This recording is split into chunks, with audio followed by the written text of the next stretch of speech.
Hello, welcome to the channel. If you're a fan of scary creatures and chilling stories, subscribe to the channel to support us and follow the stories. Also, leave a comment telling me where you're watching this video from, all because the old brass key felt heavy in Evelyn's palm as she stood before the weathered Victorian house. Its intricate pattern caught the fading sunlight, casting dancing shadows across her skin. She couldn't remember how long she'd had it. The key had simply appeared in her coat pocket one day as if by magic. Evelyn glanced up at the house looming before her. Its peeling paint and overgrown yard spoke of years of neglect, yet there was an undeniable allure to the place. Taking a deep breath, she approached the front porch, each step creaking beneath her feet. As she reached for the doorknob, a voice called out behind her, "I wouldn't do that if I were you." Startled, Evelyn spun around to find an elderly man watching her from the sidewalk. His eyes, sharp and alert despite his age, seemed to pierce right through her. "Excuse me?" Evelyn asked, her hand still hovering near the door. The old man shuffled closer, leaning heavily on a gnarled wooden cane. "That house," he said, gesturing with a trembling hand. "It's not what it seems. Best leave it be, young lady." Evelyn's fingers closed around the key in her pocket. "Do you know something about this place?" A wry smile played across the man's wrinkled face. "Oh, I know plenty. But the real question is, how did you come by that key?" Evelyn's eyes widened. "How did you—" "I've been watching this house for longer than you've been alive," he interrupted. "I know when someone has the key, it chooses, you see. And now it's chosen you." A chill ran down Evelyn's spine despite the warm evening air. "What do you mean it chooses? It's just a key." The old man chuckled, a dry sound like rustling leaves. "Nothing about that house is just anything, my dear. But you'll find that out soon enough, I expect." Before Evelyn could respond, a gust of wind swept through the overgrown yard, carrying with it the scent of rain and something else, something old and musty, like long-forgotten books. "I should go," the old man said, glancing nervously at the darkening sky. "Remember, things aren't always as they appear. Be careful, Evelyn." As he turned to leave, Evelyn called out, "Wait, how do you know my name?" But the old man was already hobbling away, surprisingly spry for his age. Within moments, he had disappeared around a corner, leaving Evelyn alone with the house and her swirling thoughts. Taking a deep breath, she turned back to the door. The key seemed to pulse in her hand, almost eager to be used. With a sense of inevitability, Evelyn slid it into the lock. The mechanism turned smoothly, as if recently oiled. As the door swung open, a rush of cool air escaped from within, carrying the scents of dust and time. Evelyn stepped inside, her eyes struggling to adjust to the dim interior. "Hello?" she called out, her voice echoing in the empty foyer. "Is anyone here?" Only silence answered her. As her vision adapted, Evelyn found herself in a grand entryway. A sweeping staircase dominated the space, its banister ornately carved with twisting vines and blooming flowers. Dusty paintings lined the walls, their subjects hidden beneath years of grime. A floorboard creaked beneath her feet, and suddenly, a soft glow emanated from deeper within the house. Evelyn froze, her heart pounding. "Hello?" she called again, louder this time. The glow pulsed, as if in response. Against her better judgment, Evelyn found herself drawn toward it. She passed through a sitting room, its furniture draped in white sheets like slumbering ghosts, and into a long hallway lined with closed doors. At the end of the hall, one door stood ajar, warm light spilling from within. As Evelyn approached, she could hear a faint humming, like an old radio caught between stations. She pushed the door open wider, revealing a cozy study. Books lined every wall from floor to ceiling, their spines a rainbow of faded colors. In the center of the room sat an old roll-top desk, and atop it, the source of the glow, a small, ornate music box. Evelyn approached cautiously, drawn by the box's ethereal light and haunting melody. As she reached out to touch it, a voice spoke from behind her. "I wouldn't do that if I were you." Evelyn whirled around, her heart leaping into her throat. A young man stood in the doorway, his features sharp and otherworldly in the strange light. He wore clothes that seemed out of another era, a high-collared shirt, waistcoat, and trousers that might have been fashionable a century ago. "Who are you?" Evelyn demanded, her voice shaking. "What is this place?" The young man's lips curved into a sad smile. "My name is Thomas, and this was my home, a very long time ago." Evelyn's mind reeled. "But that's impossible. You can't be more than 25. Thomas laughed, a melodious sound that seemed to make the very air shimmer. "Time works differently here, Miss Evelyn. Surely you've begun to sense that by now." "How do you know my name?" Evelyn asked, echoing her earlier question to the old man. "The house knows," Thomas replied simply, "and so I know." Evelyn's gaze darted between Thomas and the glowing music box. "What's happening? Why am I here?" Thomas's expression grew serious. "Because you're needed, Evelyn. The key chose you for a reason. This house, it's more than just a building. It's a gateway, a crossroads between worlds. And now, the balance is shifting. Something is coming. Something that threatens not just this world, but all worlds." Evelyn shook her head, overwhelmed. "This is insane. I don't understand any of this." "You will," Thomas assured her, "in time. But for now you have a choice to make." He gestured to the music box. "That box contains a fraction of the house's power.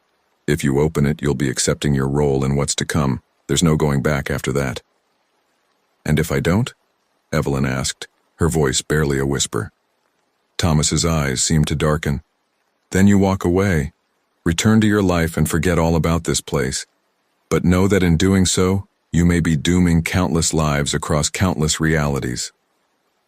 Evelyn stared at the music box, its soft glow pulsing like a heartbeat.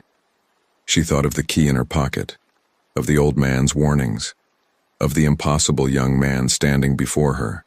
Every instinct told her to run, to flee this house of mysteries and return to the safety of her normal life. And yet, her hand reached out, almost of its own accord, and came to rest on the music box's delicate latch. "Are you sure?" Thomas asked, his voice tinged with both hope and trepidation. Evelyn met his gaze, determination rising within her. "No," she admitted, "but I'm going to find out." With trembling fingers, she lifted the latch. The moment Evelyn's fingers lifted the latch, a blinding light erupted from the music box. She instinctively shielded her eyes, feeling a rush of wind whip around her. When the light faded and she lowered her arm, she gasped. The study had transformed. Gone were the dusty bookshelves and faded wallpaper. In their place stood gleaming mahogany shelves filled with pristine leather-bound volumes. Sunlight streamed through spotless windows, illuminating a room that looked as if it had been frozen in time a century ago. What just happened?" Evelyn breathed, her eyes wide as she took in her surroundings. Thomas smiled, though there was a hint of sadness in his eyes. "You've awakened the house, Evelyn. We've stepped into the past. My past, to be precise." Before Evelyn could respond, the study door burst open. A young woman in a flowing Edwardian dress rushed in, her face flushed with excitement. Thomas, you'll never believe." The woman stopped short, her eyes landing on Evelyn.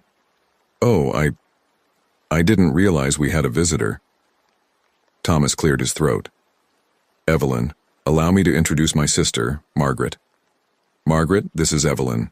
She's here to help us." Margaret's brow furrowed in confusion. "Help us with what? And forgive me, but your attire is rather unusual, Miss Evelyn."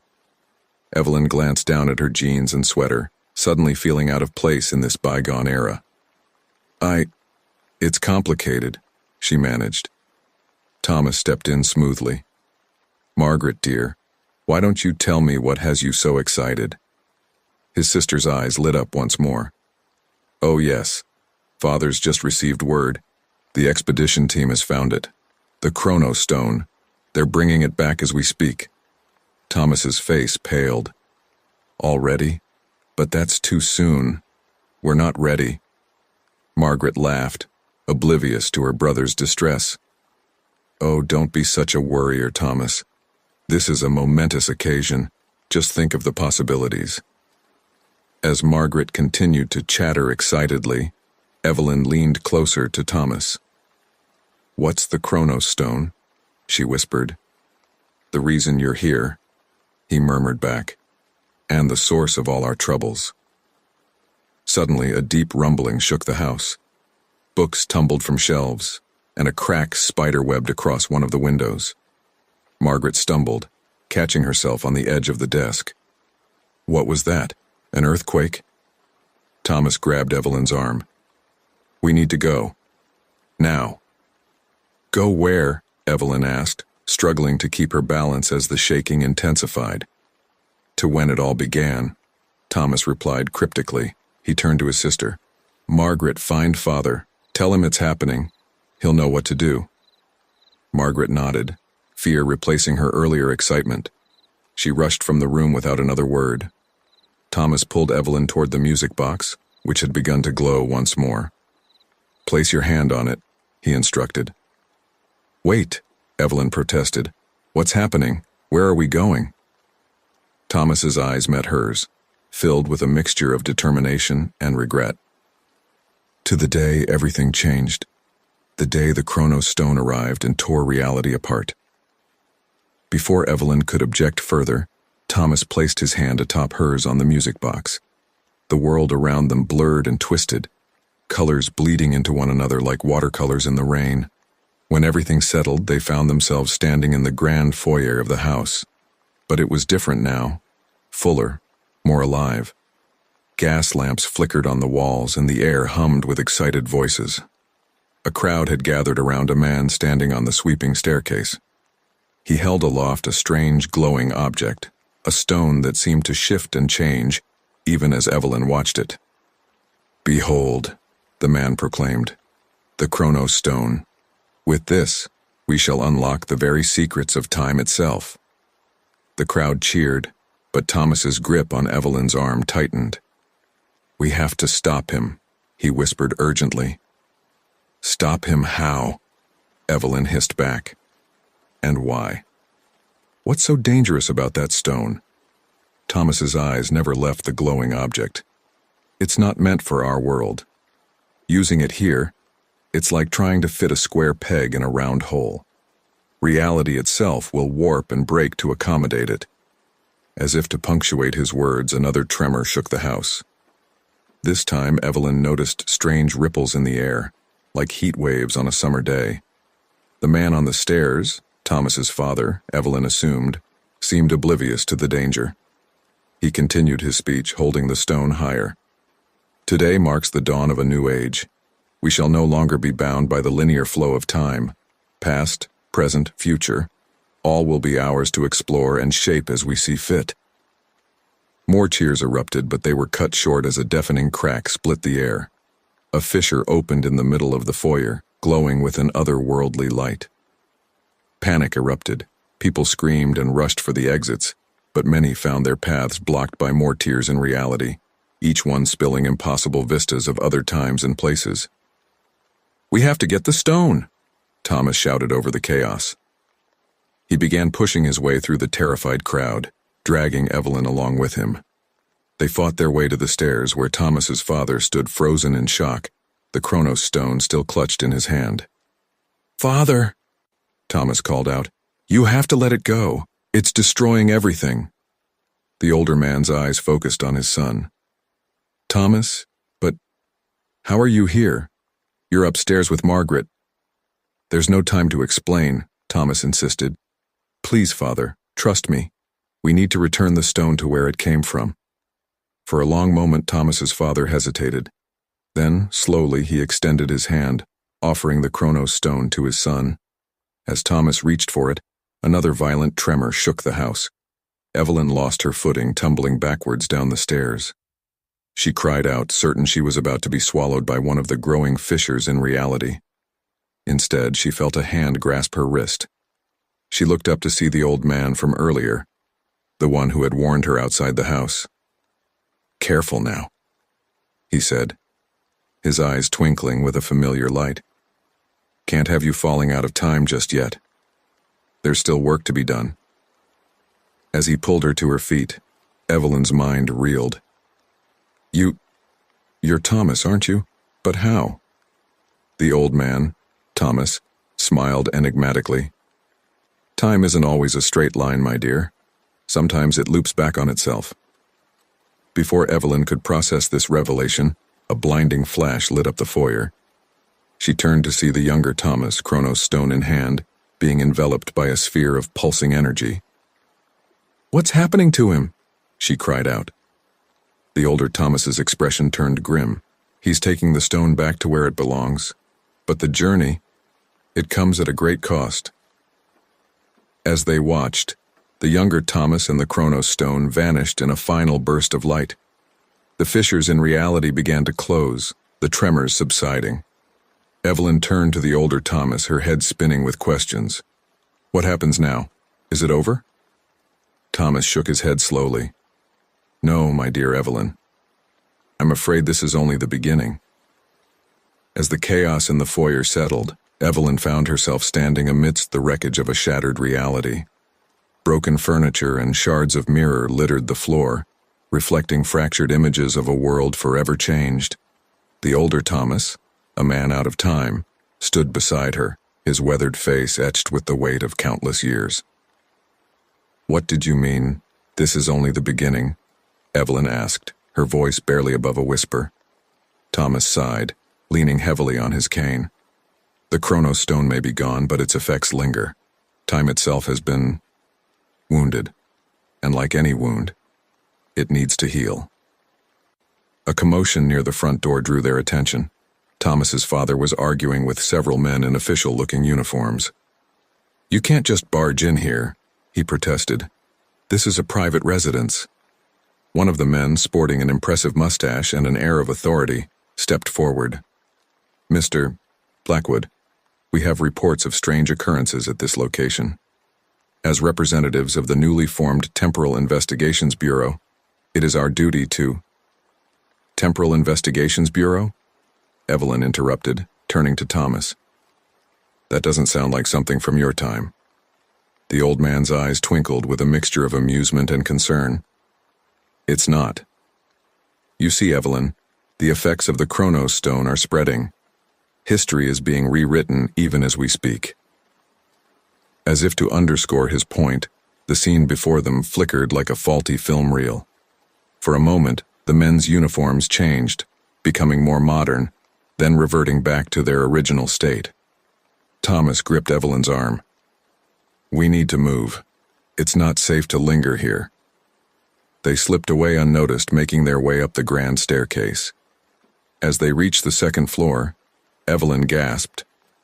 The hallway seemed to stretch infinitely in both directions, doors lining its walls as far as the eye could see. What is this? She asked, her voice tinged with awe and fear. Thomas gestured towards the doors. Possibilities. Each one leads to a different moment in time, a different version of reality. The house has become unmoored, you see, a ship adrift on the seas of time. He led her to a door that looked older than the rest, its paint peeling and its brass handle tarnished. This one, he said, reaching for the knob. As the door swung open, Evelyn found herself stepping into a dimly lit laboratory. Banks of strange machines lined the walls, their lights blinking in erratic patterns. In the center of the room stood a familiar figure, the younger Thomas. He looked up as they entered, his eyes widening in recognition. You, he said, looking at Evelyn. Then his gaze shifted to his older self. And me? The older Thomas nodded. Hello, old friend. Or should I say, young friend? Evelyn's head spun. I don't understand. How can you both be here? The younger Thomas ran a hand through his disheveled hair. Time isn't behaving as it should. The boundaries between past, present, and future are porous. Which is precisely why we're here, the older Thomas added. He turned to his younger self. Have you made any progress? The younger man's shoulders slumped. Some, but not enough. I've managed to stabilize small pockets of time, but the degradation is accelerating. We're running out of time to save, well, time. Evelyn stepped forward, her initial shock giving way to determination. Tell me what I can do to help. Both versions of Thomas exchanged a look. The younger one spoke first. It's dangerous. You've already seen what can happen when time goes wrong. I don't care, Evelyn insisted. You said I was chosen for a reason, so let me help. The older Thomas smiled, a hint of pride in his eyes. Very well. Thomas, young Thomas that is, has been working on a device. A temporal anchor, if you will. Something to help stabilize the flow of time. The younger Thomas nodded, gesturing to a contraption on a nearby workbench. It looked like a cross between a pocket watch and a compass, its face a swirling mass of gears and symbols. The theory is sound, he explained, but I haven't been able to get it to work. It needs something. A focal point. The older Thomas reached into his pocket, pulling out a familiar object, the brass key that had started Evelyn's journey. I believe this is what you've been missing, he said, holding it out to his younger self. As the key changed hands, a spark of energy crackled between them. The younger Thomas's eyes lit up with understanding. Of course, the key isn't just a key, it's a constant, a fixed point in the temporal flux. He quickly set to work, integrating the key into his device. As he tinkered, Evelyn turned to the older Thomas. I still have so many questions. Why me? How did you know to give me the key in the first place? The old man's eyes twinkled mysteriously. But that would be telling. Let's just say that time has a way of looping back on itself. Your part in this story was written long before you knew there was a story to be part of. Before Evelyn could press further, a triumphant shout came from the workbench. It's working, the younger Thomas exclaimed. The device had come to life, its face now a swirling vortex of temporal energy. But as the three gathered around to examine it, a violent tremor shook the lab. What's happening? Evelyn cried out, struggling to keep her balance. The older Thomas's face grew grim. Time is collapsing in on itself. The anchor isn't enough. We need to do more. The younger Thomas looked up, his expression a mixture of fear and resolve. The nexus, he said. We have to reach the temporal nexus. His older self nodded gravely. Yes, I was afraid it might come to that. Evelyn looked between them, confusion etched on her face. What's the temporal nexus? The heart of all timelines, the younger Thomas explained hurriedly as he gathered equipment. A place where all moments in history converge. If we can stabilize it with the anchor, we might be able to repair the damage done by the Chronos Stone. But reaching it won't be easy, the older Thomas warned. The journey will be perilous and there's no guarantee of success. Evelyn squared her shoulders, a determined glint in her eye. I didn't come this far to give up now. Whatever it takes, I'm in. The two Thomases shared a look of admiration and concern. The younger one spoke, his voice soft but firm. Very well. But remember, Evelyn, once we step through that door, there's no turning back. Are you absolutely sure? Evelyn took a deep breath, her hand instinctively touching the spot where the brass key had once rested in her pocket. She thought of her old life, of the normal world she'd left behind. Then she looked at the swirling temporal energies around her, at the impossible adventure she'd stumbled into. I'm sure, she said, her voice unwavering. Let's save time itself. The older Thomas smiled, a mix of pride and sadness in his eyes. Then let us be off. The temporal nexus awaits, and with it, the fate of all reality. As they prepared to step into the unknown, Evelyn couldn't help but feel that this was what she had been waiting for her entire life.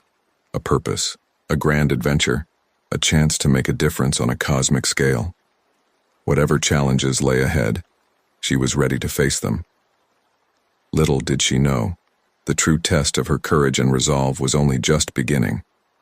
The moment Evelyn stepped through the door with both versions of Thomas, reality itself seemed to twist and warp around them.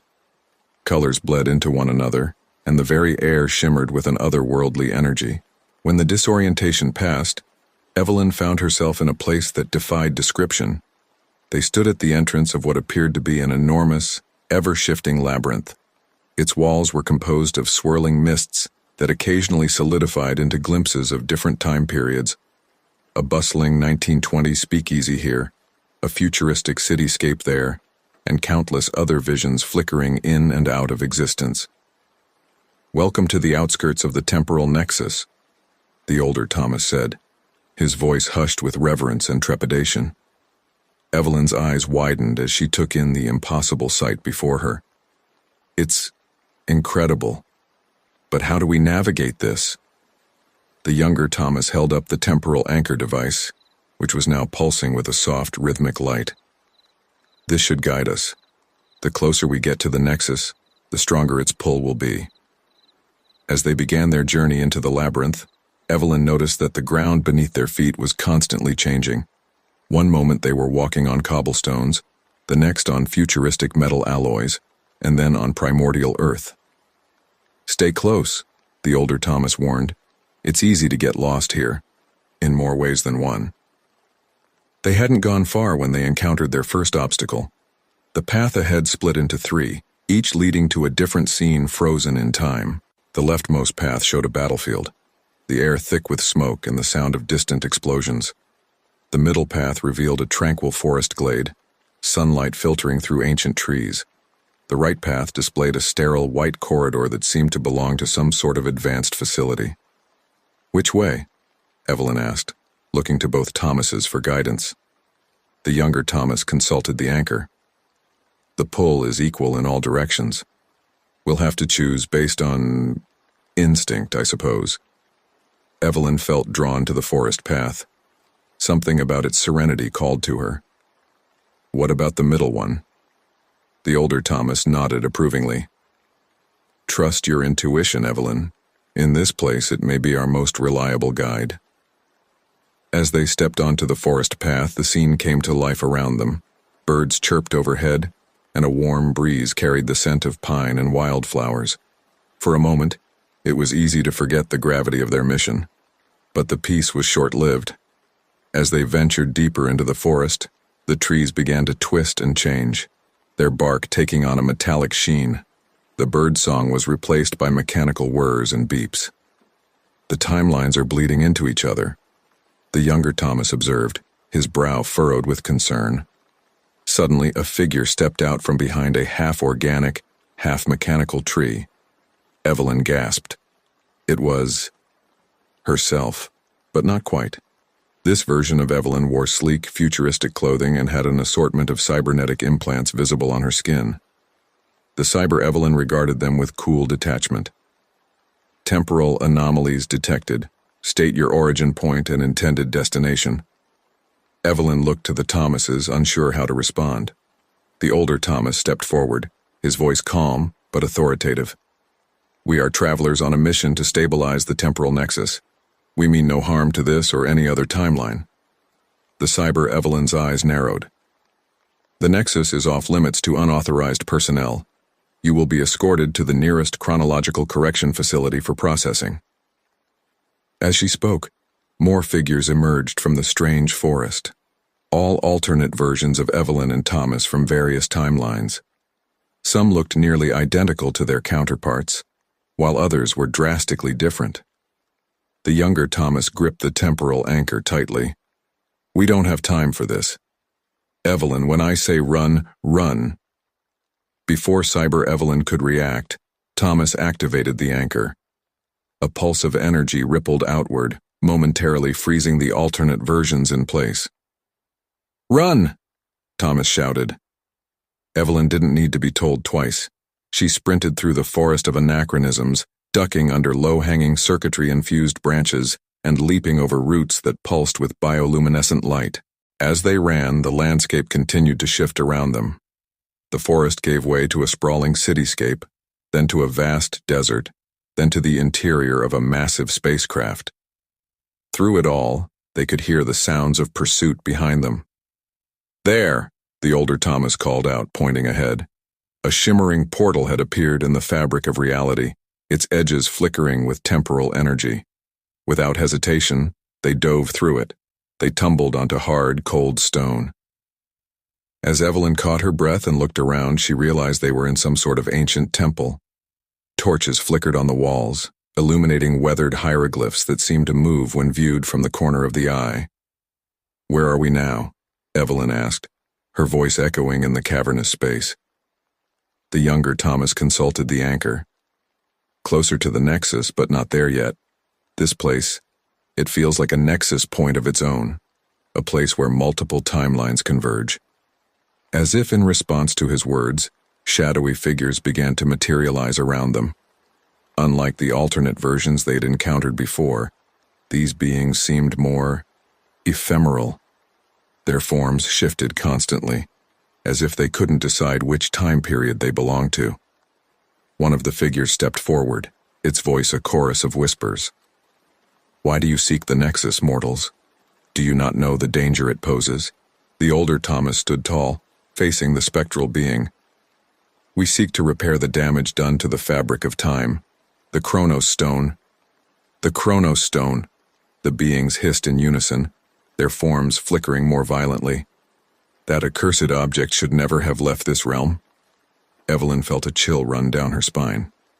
"This realm? You mean, you're the original guardians of the stone?" The lead figure nodded, its form momentarily solidifying into that of an ancient priest. "We are the keepers of time, sworn to protect the flow of history. But we failed in our duty, and now all of reality pays the price." The younger Thomas stepped forward, holding out the temporal anchor. "We've created this. With it, we hope to stabilize the Nexus and heal the wounds in time." The keepers gathered around, examining the device with interest. After a moment of silent communication, the lead figure spoke again. "Your intentions are noble, but your device alone is not enough. To truly heal time, a sacrifice must be made." "What kind of sacrifice?" Evelyn asked, a sense of foreboding settling over her.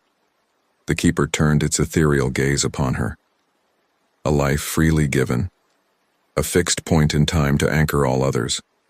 Only then can the damage be undone." A heavy silence fell over the group. Evelyn's mind raced, considering the implications of the keeper's words. Before she could speak, the older Thomas stepped forward. "I volunteer," he said solemnly. "I've lived a long life. Longer than I should have, truth be told. If my sacrifice can save all of time, then so be it." "No!" both Evelyn and the younger Thomas exclaimed simultaneously. Evelyn continued, her voice thick with emotion. "There has to be another way. We've come too far to lose you now." The keepers conferred among themselves, their whispers filling the temple with an otherworldly susurrus. Finally, the lead figure turned back to the group. "There may be an alternative, but it comes with great risk, and no guarantee of success." The younger Thomas stepped forward eagerly. "Tell us. Whatever it is, we'll face it together." The keeper's form shifted, taking on aspects of past, present, and future all at once. "To reach the heart of the Nexus, you must navigate the chronological crucible, a gauntlet of time itself. If you succeed, you may be able to heal the wounds without sacrifice. But fail, and you risk being erased from existence entirely." Evelyn looked at both versions of Thomas, seeing the determination in their eyes that matched her own. She turned back to the keeper, her voice steady and resolute. "We'll do it. Whatever it takes, we'll save time itself." The keeper nodded solemnly. With a wave of its spectral hand, a new portal appeared before them, crackling with temporal energy. "Then enter, brave souls, and face your destiny. The fate of all reality rests in your hands." As they stepped towards the portal, Evelyn felt a mix of fear and exhilaration. Whatever challenges lay ahead in the chronological crucible, she knew that with both Thomases by her side, they stood a fighting chance. With one last shared look of determination, they stepped through the portal and into the unknown, ready to face the ultimate test of their courage, wit, and dedication to saving time itself. The moment Evelyn stepped through the portal with both versions of Thomas, she felt as if she were being pulled apart and reassembled at the atomic level. Colors swirled around her, and time itself seemed to stretch and compress simultaneously. When the disorientation passed, she found herself standing in a vast, otherworldly arena. The chronological crucible was unlike anything Evelyn had ever seen or imagined. The floor beneath their feet was a shimmering, translucent surface that seemed to float in an endless void. Above and around them, streams of temporal energy flowed like rivers in the sky, each one representing a different timeline or era of history. Incredible, the younger Thomas breathed, his eyes wide with wonder and scientific curiosity. The older Thomas nodded grimly. And incredibly dangerous, we must be cautious. As if in response to his words, a booming voice echoed through the void. Travelers of time, you have entered the chronological crucible. To reach the heart of the nexus, you must pass 3 trials. Fail and you will be erased from the tapestry of time itself. Evelyn swallowed hard, trying to quell the fear rising in her chest. What kind of trials are we talking about? Before either Thomas could respond, the shimmering floor beneath them began to shift and change. Suddenly, they found themselves standing in what appeared to be ancient Rome, the Colosseum looming before them. The first trial, navigate the paradox of consequence. Change the past, but preserve the future. The younger Thomas's brow furrowed. A paradox? But that's impossible. Any change to the past would inevitably alter the future. Unless, the older Thomas mused, the change we make is already part of established history. Evelyn looked between them, an idea forming. What if we do something that history already records as having happened, but the reason behind it was never known? Their conversation was interrupted by the sound of approaching footsteps. A group of Roman soldiers marched into view, led by a stern-looking centurion. Halt, the centurion commanded. Who are you, and how dare you approach the emperor's private entrance? Evelyn's mind raced, trying to recall her history lessons. Then it hit her. The fire, she whispered urgently to the Thomases. The Great Fire of Rome in 64 AD. History never definitively determined its cause. The younger Thomas's eyes lit up with understanding. Of course, if we start the fire, we'll be fulfilling a historical event while technically changing the past. But how do we ensure it doesn't spread too far? The older Thomas cautioned. We can't be responsible for more destruction than history records. Evelyn glanced around, noticing a pile of oil-soaked rags near a brazier. We start it here, but also alert the guards. That way, it spreads enough to be recorded, but is contained before it destroys the whole city. Acting quickly, they put their plan into motion. While the younger Thomas distracted the guards with an impromptu lecture on future engineering marvels, carefully disguised as visions from the gods, Evelyn and the older Thomas set the fire and strategically placed water buckets to help control its spread. As flames began to lick at the Colosseum's walls, Evelyn shouted, "Fire! Fire in the Emperor's quarter!" The centurion's eyes widened in alarm. "Quick, men! Protect the Emperor's property." As the Romans rushed to battle the blaze, the air around Evelyn and the Thomases shimmered. The scene of ancient Rome faded away, replaced once again by the ethereal landscape of the Crucible. First trial completed. The paradox is resolved. Evelyn let out a breath she hadn't realized she'd been holding. We did it. But their relief was short-lived. The floor shifted beneath them once more, and they found themselves standing on the deck of a massive spaceship. Through the viewport, Earth hung like a blue marble in the vastness of space. The second trial, bridge the divide of eras, unite the wisdom of the past with the innovation of the future. A group of astronauts approached, led by a woman with captain's insignia. "Intruder alert!" she called out. "Security to the bridge!" The older Thomas stepped forward, his hands raised in a peaceful gesture. "Wait, we're not intruders. We're temporal consultants." The captain's eyes narrowed suspiciously. Temporal consultants. I've never heard of such a thing. That's because we're from your future, the younger Thomas interjected quickly. We're here to help you with a critical mission. Evelyn, catching on, added, Your ship's AI is about to malfunction, isn't it? Causing a cascading system failure that could send you off course? The captain's surprise was evident. How did you know that?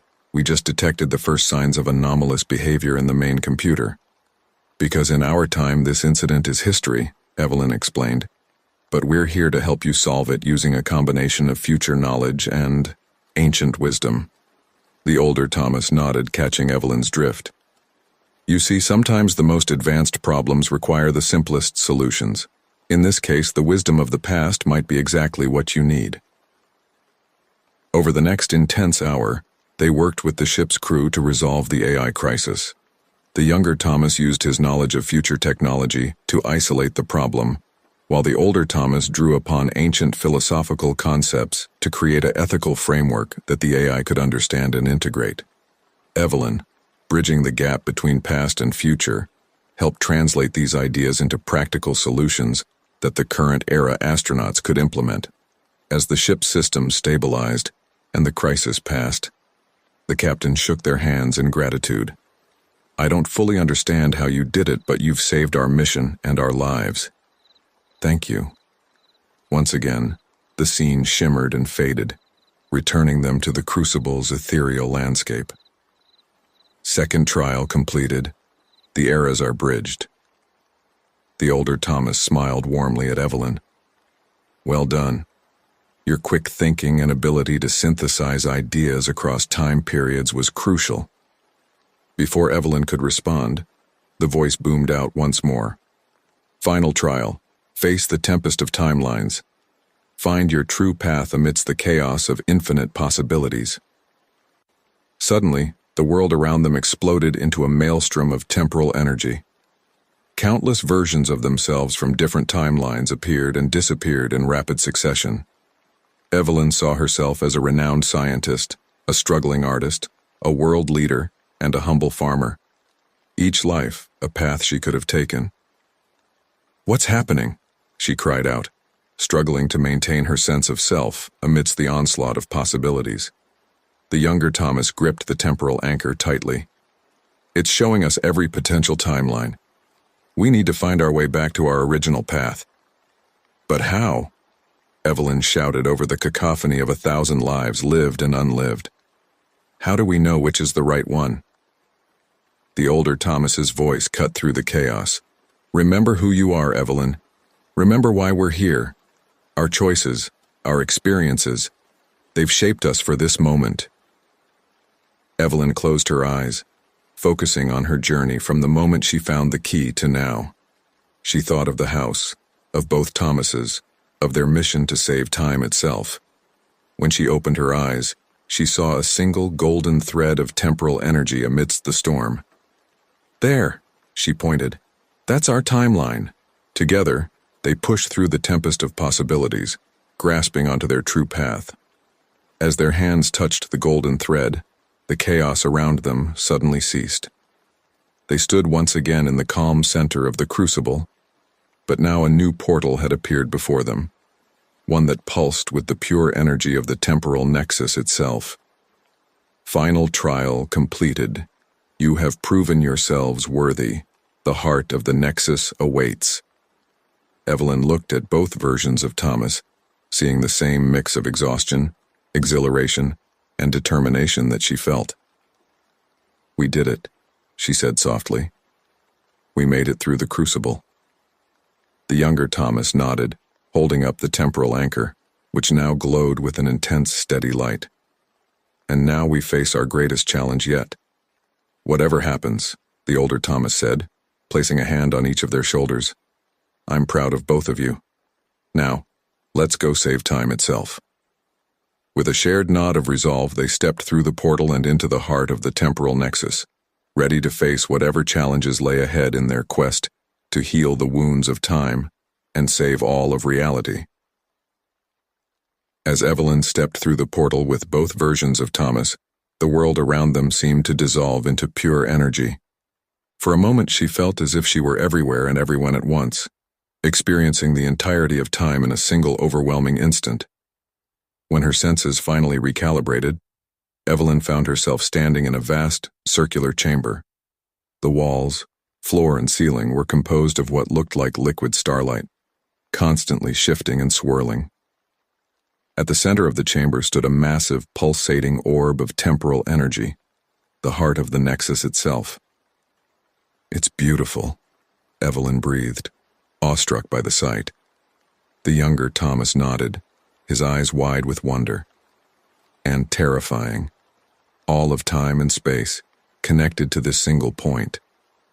As they approached the heart, Evelyn noticed thin, gossamer-like threads extending from it in all directions, each one representing a different timeline. Many of these threads looked frayed or damaged, pulsing with sickly energy that spoke of the temporal instability they had come to fix. The older Thomas pointed to a particularly worn section of threads. "There. That's where the damage from the Chronos Stone is most severe. We need to focus our efforts there." Before they could move closer, a figure materialized before them, a being of pure temporal energy, its form constantly shifting between past, present, and future states. "Who dares enter the heart of time?" Its voice boomed, echoing through the chamber and through time itself. Evelyn stepped forward, her voice steady despite her racing heart. "We've come to heal the damage done to the timelines, to restore balance to the flow of time." The being's form coalesced into something vaguely humanoid. "Many have sought to manipulate time, to bend it to their will. Why should you be allowed to interfere?" The younger Thomas held up the temporal anchor. "We don't seek to control time, but to mend it. This device can help stabilize the damaged timelines." "And we've passed the trials of the chronological crucible," the older Thomas added.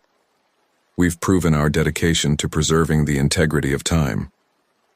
The being seemed to consider this for a moment, its form rippling with contemplation. Finally, it spoke again. "Very well. You may approach the heart. But be warned. The slightest misstep could unravel all of reality." As the being faded from view, Evelyn and the Thomases cautiously approached the heart of the Nexus. Up close, the damage to the timelines was even more apparent. Some threads looked like they were barely holding together, while others sparked with dangerous temporal energy. "How do we even begin to fix this?" Evelyn asked, feeling overwhelmed by the enormity of the task before them. The younger Thomas studied the temporal anchor intently.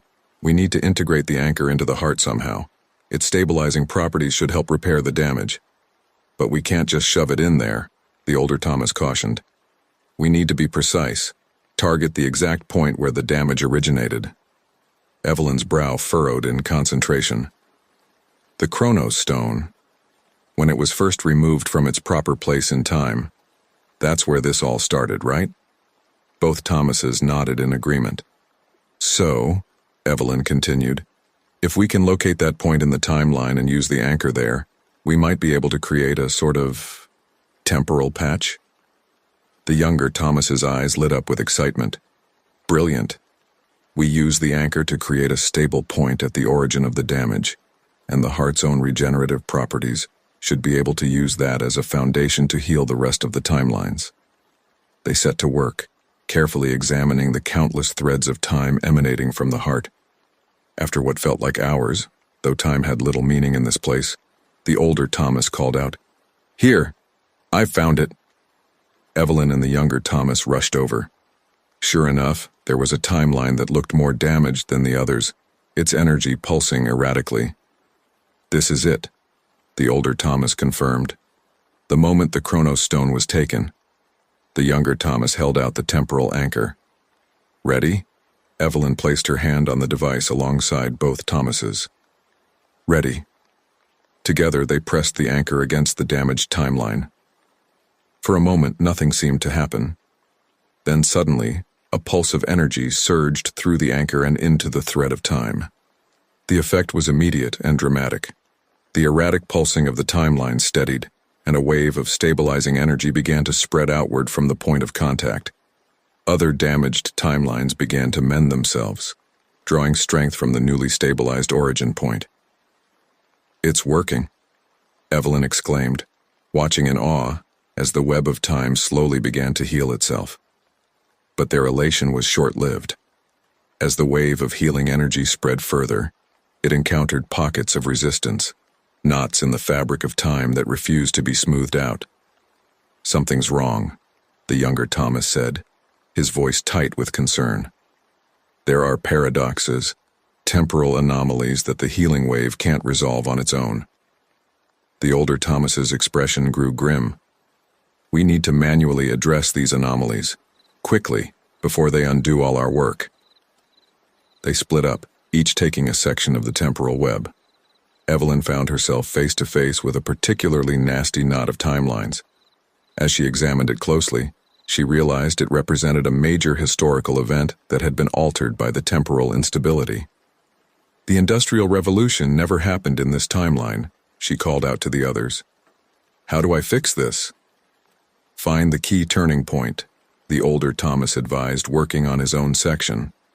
"The moment where things went wrong, and guide it back on track." Evelyn focused, tracing the threads of time back to the crucial moment. She saw a young inventor, discouraged and ready to give up on his revolutionary idea. With a gentle touch, she nudged the timeline, giving the inventor a spark of inspiration at just the right moment. The knot began to unravel, the timeline straightening itself out as history corrected its course. Around the chamber, similar scenes played out as Evelyn and both Thomases worked tirelessly to address each temporal anomaly. It was painstaking, intricate work, requiring all of their combined knowledge, intuition, and understanding of the delicate balance of time. Hours or days might have passed. It was impossible to tell in this timeless place. But gradually the web of timelines began to stabilize.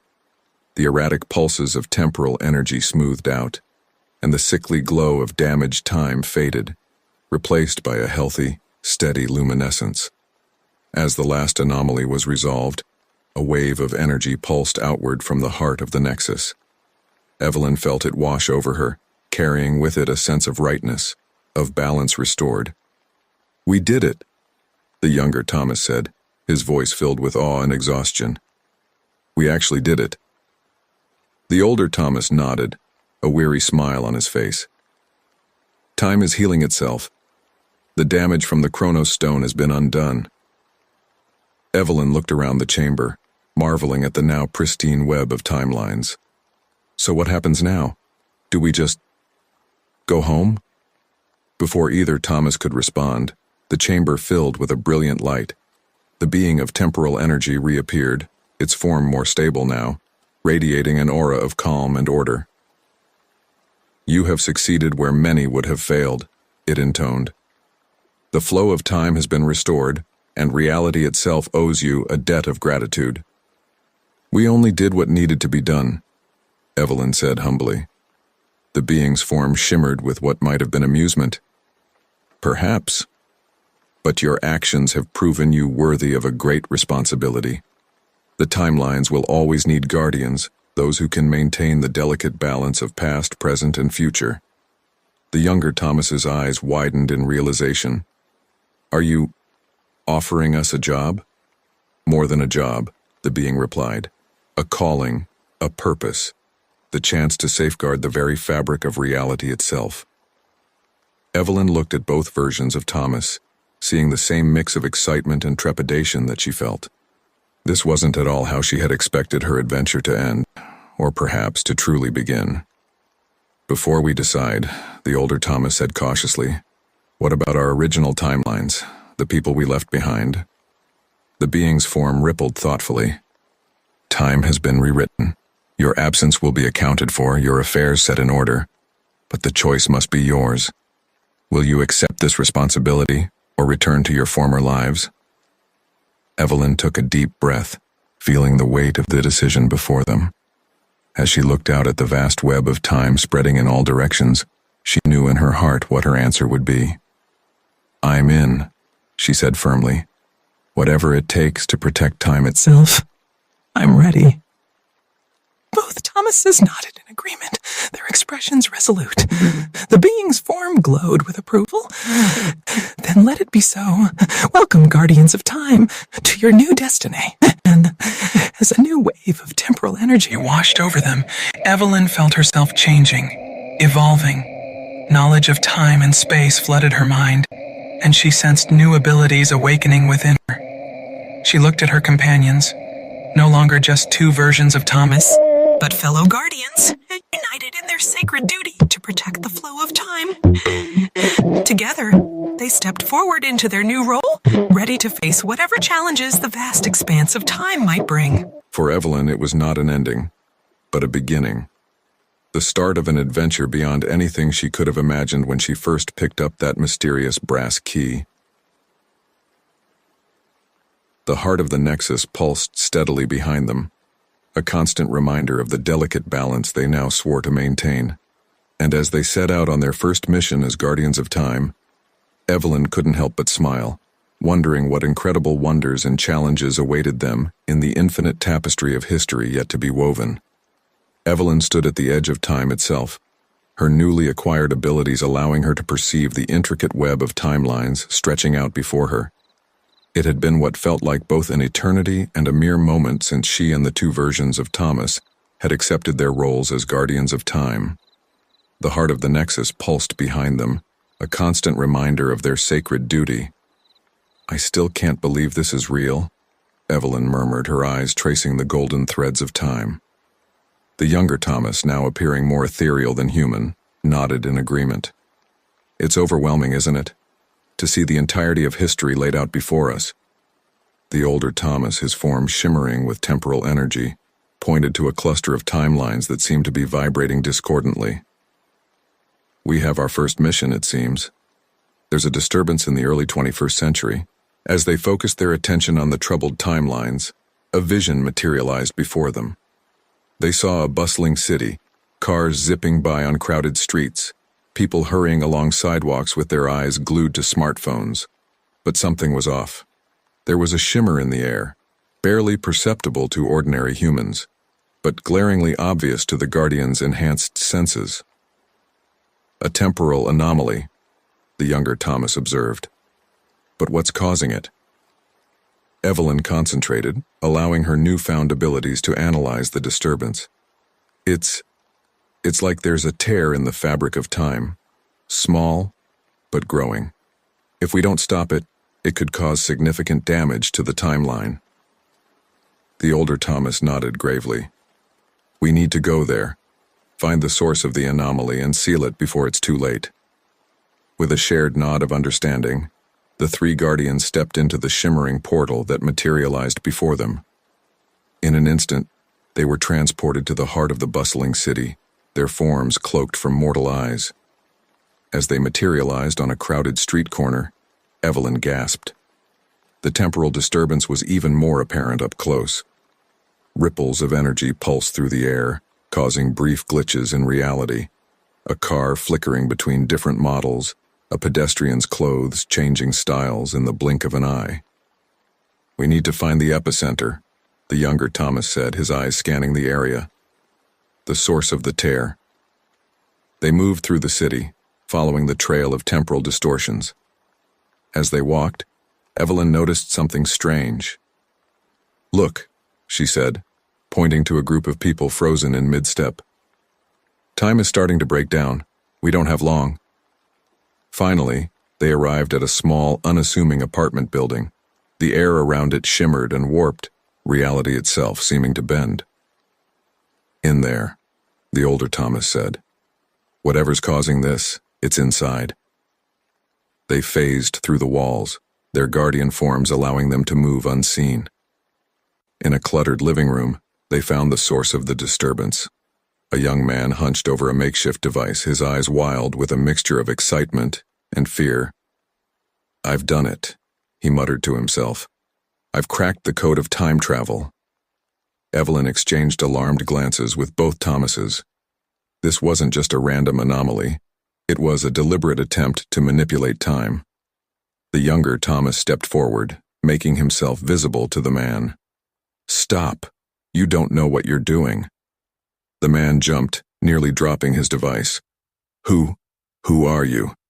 How did you get in here? Evelyn and the older Thomas revealed themselves as well, their forms glowing with temporal energy. We're guardians of time, Evelyn explained, her voice gentle but firm. And what you're doing is incredibly dangerous. You're tearing a hole in the fabric of reality itself. The man's eyes widened, a mix of awe and defiance on his face. But I've worked so hard. Do you know what this could mean for humanity? We could prevent disasters, right wrongs, save lives. The older Thomas shook his head sadly. I understand the temptation, believe me. But altering the past, even with the best intentions, can have catastrophic consequences. The timeline is delicate, interconnected. Change one thing, and you risk unraveling everything.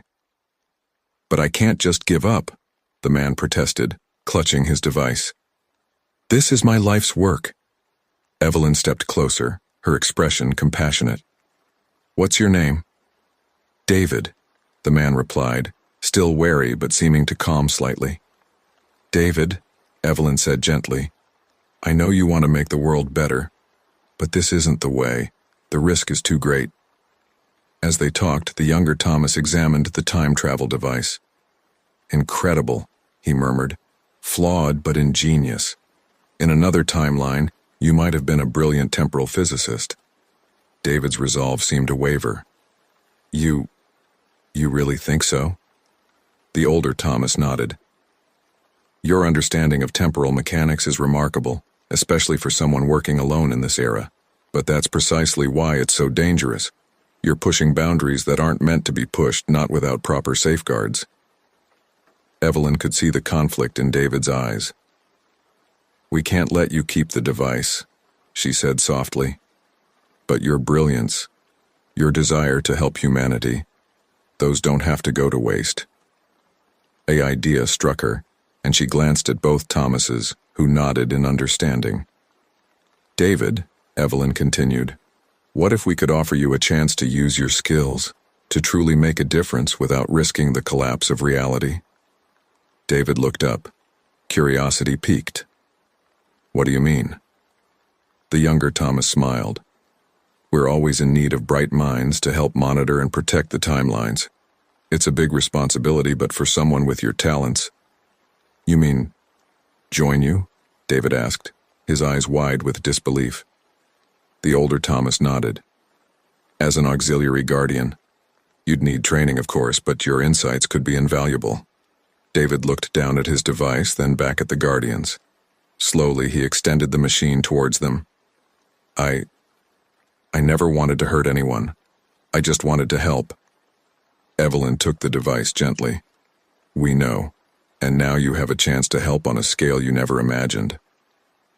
As the younger Thomas began to safely dismantle the time travel machine, the older Thomas created a small temporal bubble around them. This will allow us to undo the damage to the local timeline without erasing David's memories or work, he explained. Evelyn turned to David. Are you ready for a new adventure? One that spans all of time and space? David took a deep breath, then nodded, a mixture of excitement and nervousness on his face. I'm ready. As the temporal bubble expanded, healing the rifts in reality, Evelyn couldn't help but smile. They had not only prevented a potential disaster, but had also gained a new ally in their mission to protect the timelines. The older Thomas placed a hand on David's shoulder. Welcome to the team, young man. I have a feeling you're going to fit right in. As they prepared to return to the heart of the Nexus, Evelyn felt a sense of satisfaction. Their first mission as guardians had been a success, and they had turned a potential threat into a valuable asset. She knew that there would be many more challenges ahead, more rifts to heal and timelines to protect. But as she looked at her fellow guardians, both versions of Thomas and now David, she felt ready to face whatever temporal storms might come their way. The universe was vast, time was infinite, and their duty as guardians had only just begun. As they stepped back into the swirling vortex of the time stream, Evelyn couldn't help but wonder what incredible adventures awaited them in the ever-flowing river of history. The heart of the Nexus pulsed with renewed energy as Evelyn, both Thomas's and their new recruit David, materialized within its ethereal chamber. The web of timelines surrounding them seemed to shimmer with approval, as if welcoming back its guardians and acknowledging their successful mission. David's eyes were wide with wonder as he took in the impossible sight before him. This is incredible, he breathed, his voice barely above a whisper. The younger Thomas smiled, placing a reassuring hand on David's shoulder. Welcome to the heart of time itself. It can be overwhelming at first, but you'll get used to it. As David marveled at his new surroundings, the older Thomas turned to Evelyn, his expression serious. We handled that situation well, but I fear it may only be the beginning. The timelines are still fragile from the damage caused by the Chronos Stone. We need to remain vigilant. Evelyn nodded, her newfound temporal senses already picking up on subtle disturbances rippling through the continuum. I feel it too. It's like aftershocks following a massive earthquake. Suddenly, a surge of energy pulsed through the chamber, causing the timelines to quiver and dance. A familiar figure materialized before them, the ethereal being that had first appointed them as guardians. Well done on your first mission, the being intoned, its form shifting between past, present, and future states. But a greater challenge now awaits. The echoes of the Chronos Stone's damage continue to reverberate through time. The younger Thomas stepped forward, his brow furrowed with concern. What do you mean? I thought we had repaired the damage. The being's form rippled, projecting images of various points in history. The initial tears have been mended, but the fabric of time remains weakened. Temporal anomalies are manifesting across multiple eras, threatening to unravel the very tapestry of reality.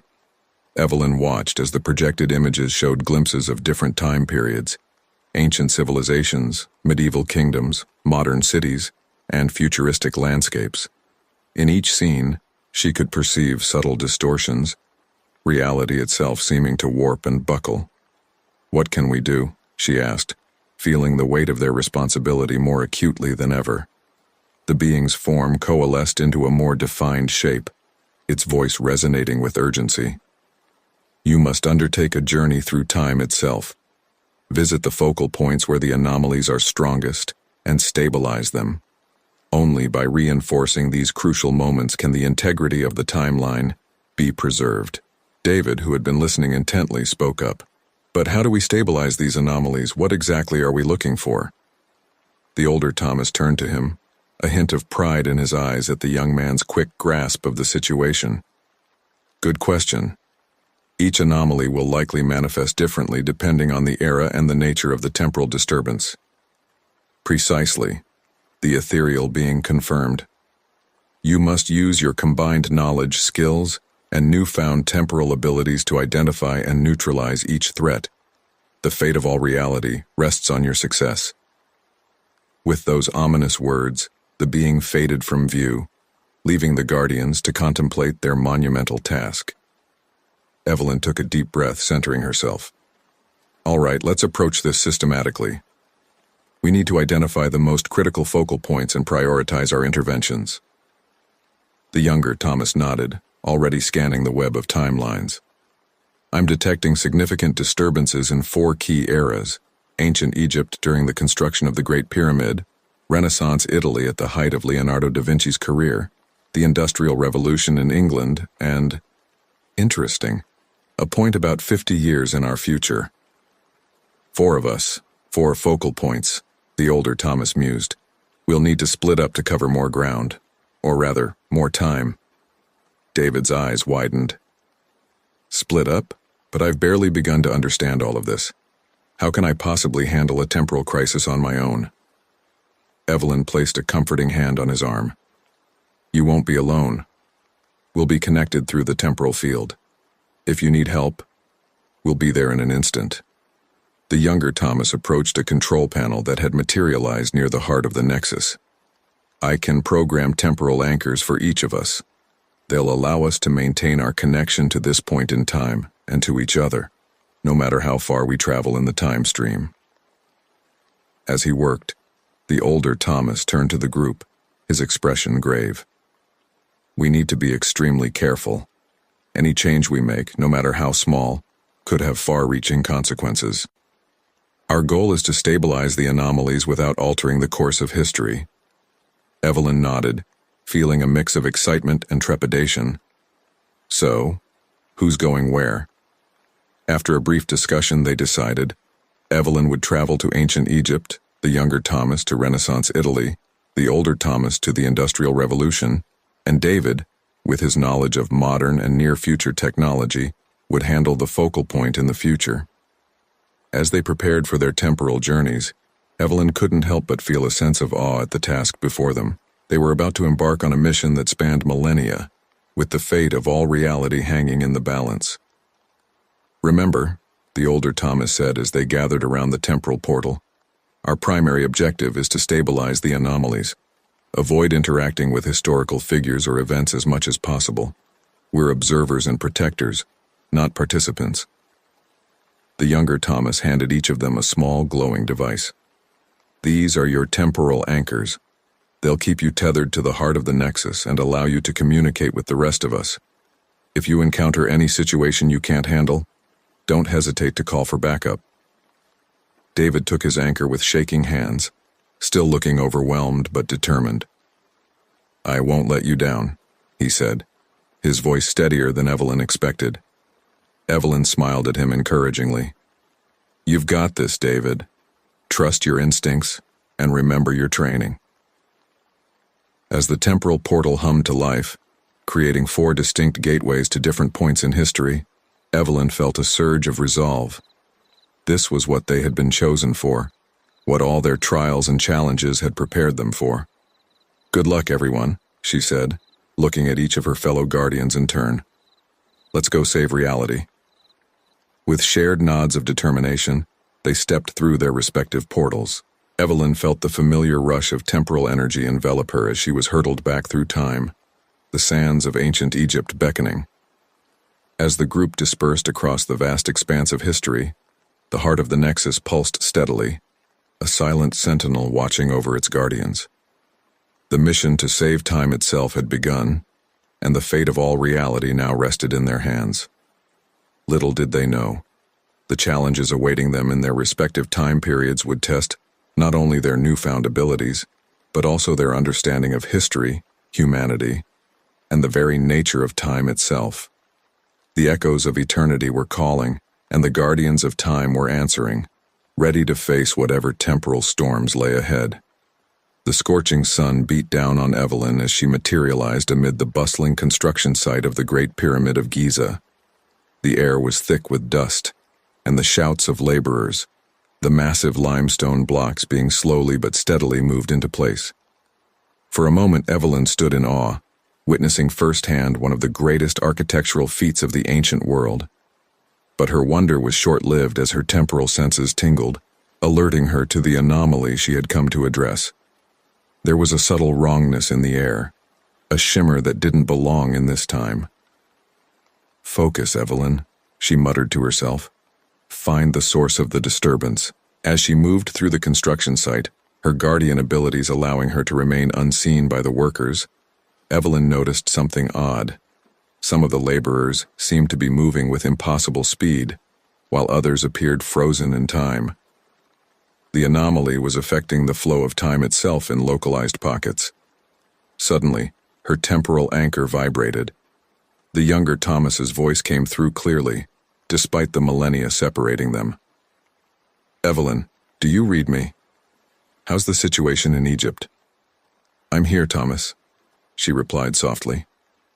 The anomaly is causing temporal fluctuations around the pyramid construction. Some people are speeding up, others slowing down.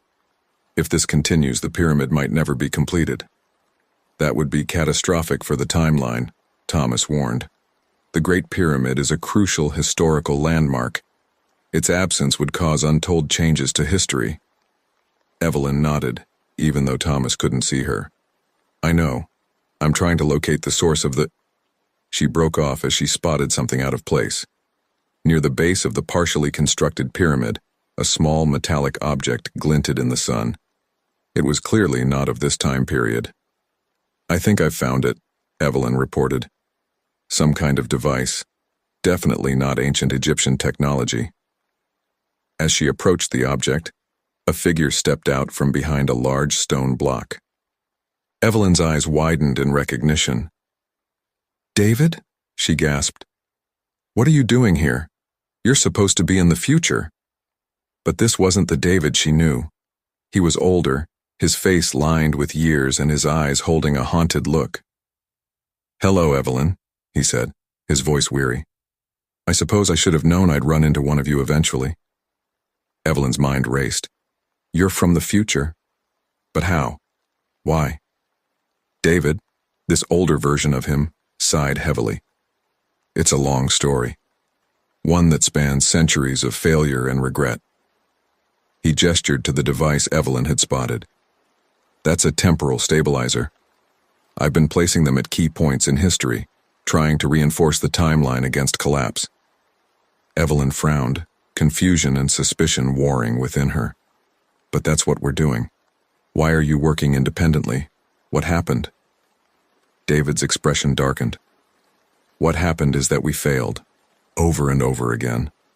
No matter what we did, the timeline kept unraveling. I've been jumping through time for what feels like centuries trying to find a solution." "But the stabilizers," Evelyn pressed, "they're causing temporal fluctuations. You're damaging the very thing you're trying to save." David shook his head vehemently. "No, you don't understand. These fluctuations are necessary. It's like resetting a broken bone. Sometimes you have to cause a little damage to promote proper healing." Evelyn's hand hovered near her temporal anchor, unsure whether to call for backup. This future David was clearly unstable, potentially dangerous. "David," she said gently, "whatever happened in your timeline, we can fix it. Come back with me to the heart of the Nexus. We can work together, find a better solution." For a moment, hope flickered in David's eyes, but it was quickly replaced by steely resolve. "I'm sorry, Evelyn, I truly am. But I've come too far to stop now. The fate of all reality is at stake." Before Evelyn could react, David activated a device on his wrist. The air around him shimmered and he vanished, leaving only the temporal stabilizer behind. "Thomas," Evelyn called urgently into her anchor. "We have a problem, a big one." As she quickly explained the situation, Evelyn examined the stabilizer. It was indeed causing the temporal fluctuations, but removing it might cause even more damage. "This is troubling news," the older Thomas's voice came through the anchor. "A rogue time traveler, especially one with David's knowledge, could cause untold damage to the timeline." "What should I do about this stabilizer?" Evelyn asked. The younger Thomas chimed in. "We can't leave it there, but removing it entirely might cause a temporal shockwave. Try recalibrating it. Use your guardian abilities to attune it to the natural flow of time in that era." Evelyn took a deep breath, placing her hands on the device. She closed her eyes, sensing the currents of time flowing around her. Gradually, she began to adjust the stabilizer's settings, aligning it with the proper temporal frequency of ancient Egypt. As she worked, the fluctuations in the construction site began to subside. Workers returned to their normal speeds, the flow of time smoothing out like ripples in a pond. Finally, Evelyn opened her eyes. The stabilizer hummed softly, now in harmony with its surroundings. "I think it's done," she reported. "The anomaly has been neutralized. But what about David?" "This complicates things," the older Thomas said gravely. "We'll need to regroup at the heart of the Nexus once we've all completed our missions. This rogue future David poses a significant threat to our efforts." Evelyn cast one last look at the Great Pyramid, its construction now proceeding as it should. She had preserved this moment in history, but at what cost?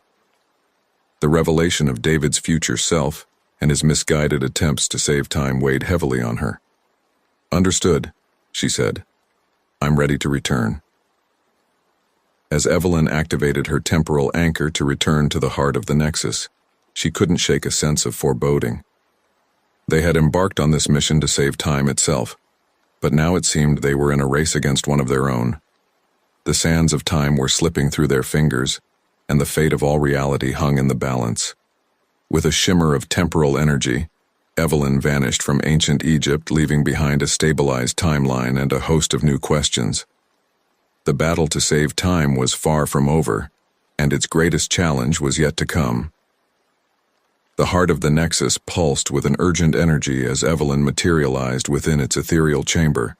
She was the last to return, finding both versions of Thomas and the present-day David already deep in discussion.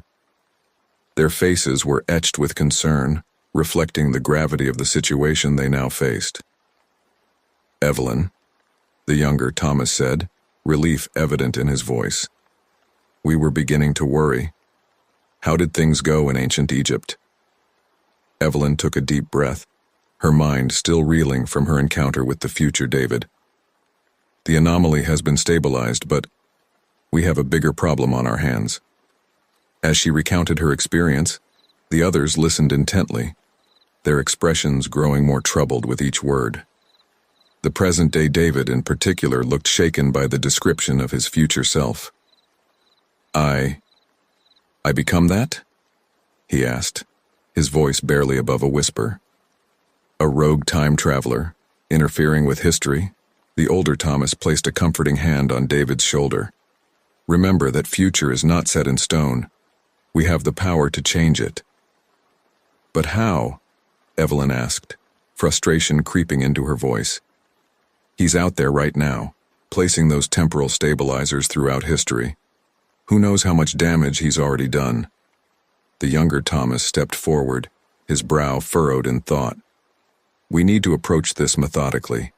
Each of us report on your missions. Perhaps together we can piece together what's really going on." One by one they shared their experiences. The younger Thomas spoke of his time in Renaissance Italy, where he had discovered a temporal stabilizer hidden within one of Leonardo da Vinci's inventions. The older Thomas recounted his mission to the Industrial Revolution, where he had found a similar device integrated into a steam engine prototype. When it was David's turn, he hesitated, still visibly shaken by the revelation of his future self. "In the future, I found a stabilizer too. It was part of a quantum computer network. But I also found something else." He paused, his eyes distant. There were records, fragments of information about a temporal war, a conflict that spans all of history, with different factions trying to control the flow of time. A heavy silence fell over the group as they absorbed this information. Evelyn's mind raced, trying to connect the dots. "So the future you, David, he's not just trying to stabilize time, he's fighting a war." The older Thomas nodded gravely. "A war that in his timeline, we presumably lost. That would explain his drastic actions, his willingness to risk damaging the timeline to achieve his goals." "But why didn't he just tell us?" the younger Thomas asked, frustration evident in his voice. "We're on the same side. We could have helped him." David's eyes suddenly widened with realization. Unless we're not on the same side in his future. What if we become the enemy he's fighting against? The implication of his words hung heavy in the air. Evelyn felt a chill run down her spine at the thought. Could they really become the very threat they were trying to prevent? Before anyone could respond, the heart of the Nexus flared with intense energy. The ethereal being that had first appointed them as guardians materialized before them, its form more agitated than they had ever seen it. "The timeline is fracturing," it intoned, its voice resonating with urgency. "The actions of the rogue guardian have set in motion a chain of events that threatens to unravel all of reality." "What can we do?" Evelyn asked, stepping forward. "How do we stop this?" The being's form shifted, projecting images of various points in history. The temporal stabilizers must be removed and replaced with proper anchors. But beware, the rogue guardian will resist your efforts. He believes his actions are necessary to prevent a greater catastrophe. The younger Thomas frowned. A greater catastrophe? What could be worse than the collapse of the entire timeline? The emergence of a temporal tyrant, the being replied, its form flickering with what might have been fear. A being with the power to control all of time and space, reshaping reality to their will. The group exchanged worried glances. The stakes had just gotten even higher. "So, what's our plan?" David asked, his earlier hesitation replaced by determination. "How do we find and replace all these stabilizers without alerting, well, future me?" The older Thomas stroked his chin thoughtfully. "We'll need to split up again, cover different eras, work quickly and quietly. But this time, we stay in constant communication. No one works alone." Evelyn nodded in agreement. "And what about the future, David? Do we try to reason with him if we encounter him again?" "We try," the younger Thomas said firmly. "But we also prepare for the possibility that he won't listen. We can't let his actions, no matter how well-intentioned, destroy all of reality." The ethereal being's form began to fade. "Time is of the essence, Guardians. The fate of all reality rests in your hands. Go now, and may the currents of time flow in your favor." As the being disappeared, the group gathered around the temporal portal, preparing for their most crucial mission yet. Evelyn looked at each of her fellow Guardians, seeing the same mix of determination and apprehension she felt reflected in their eyes. "Remember," she said, her voice steady despite her inner turmoil, "we're not just fighting to save time. We're fighting for the right of every being in every era to shape their own destiny. We can't let one possible future dictate the fate of all reality." The others nodded solemnly. With a shared look of resolve, they activated their temporal anchors. The air around them shimmered as the portal sprang to life, opening gateways to various points in history. As Evelyn prepared to step through her designated portal, she felt the weight of their responsibility more acutely than ever. They were about to embark on a mission that would determine the fate of all existence. Success meant preserving the delicate balance of time. Failure was simply not an option. With one last glance at her companions, Evelyn stepped into the swirling vortex of temporal energy. The threads of destiny were unraveling, and it was up to them to weave them back together. The true test of the Guardians of Time had begun. Evelyn materialized in the midst of a bustling metropolis, her senses immediately overwhelmed by the sights and sounds of a world decades beyond her own time. Sleek skyscrapers stretched towards the sky, their surfaces shimmering with holographic displays. Vehicles hummed quietly through the air on invisible lanes, while pedestrians hurried along moving walkways, their eyes fixed on augmented reality interfaces only they could see. "Focus, Evelyn," she muttered to herself, pushing aside her awe at the futuristic landscape. She was here for a reason, to find and neutralize one of the temporal stabilizers placed by the future David. Her temporal anchor vibrated softly, and the younger Thomas's voice came through. "Evelyn, do you read me? Have you arrived safely?" "I'm here," she replied quietly, moving to a less crowded area. "The future is incredible, but I can already sense the temporal distortions. They're subtle, but definitely present." "Be careful," the older Thomas chimed in. "Remember, in this time period, the rogue David might have more advanced technology at his disposal. Stay alert." Evelyn nodded even though her companions couldn't see her. "Understood. I'll report in once I've located the stabilizer." As she made her way through the city, Evelyn's guardian senses led her towards the source of the temporal disturbance. She found herself approaching an enormous, spherical building that seemed to pulse with energy. A sign identified it as the Global Quantum Network Hub. "Of course," Evelyn murmured. "If you wanted to affect time on a global scale, this would be the place to do it." She was about to enter the building when a familiar voice stopped her in her tracks. "I wouldn't do that if I were you, Evelyn." She spun around to find the future David standing behind her, looking older and more weary than when she'd last seen him in ancient Egypt. His eyes held a mixture of sadness and determination. "David," Evelyn said cautiously, her hand hovering near her temporal anchor. "We need to talk. What you're doing, It's destroying the very fabric of time. David shook his head, a bitter smile on his face. No, Evelyn. I'm saving it. You just can't see the bigger picture yet. Then help me understand, she pleaded. Why are you fighting this war alone? Why didn't you come to us for help? For a moment, pain flashed across David's features. Because in my timeline, all of you, you're gone. Destroyed by the very entity we swore to protect. Evelyn's eyes widened in shock. What? The heart of the Nexus? It turns against us? David nodded grimly. Not just against us. Against all of reality. It becomes corrupted, twisted into a temporal tyrant that seeks to rewrite all of history in its image. My actions, as drastic as they may seem, are the only way to prevent that future from coming to pass. Evelyn's mind reeled at this revelation. Could it be true? Could their mission to protect time actually lead to its ultimate destruction? Before she could respond, her temporal anchor buzzed urgently. The younger Thomas's voice came through, tinged with panic. Evelyn, we've got a problem.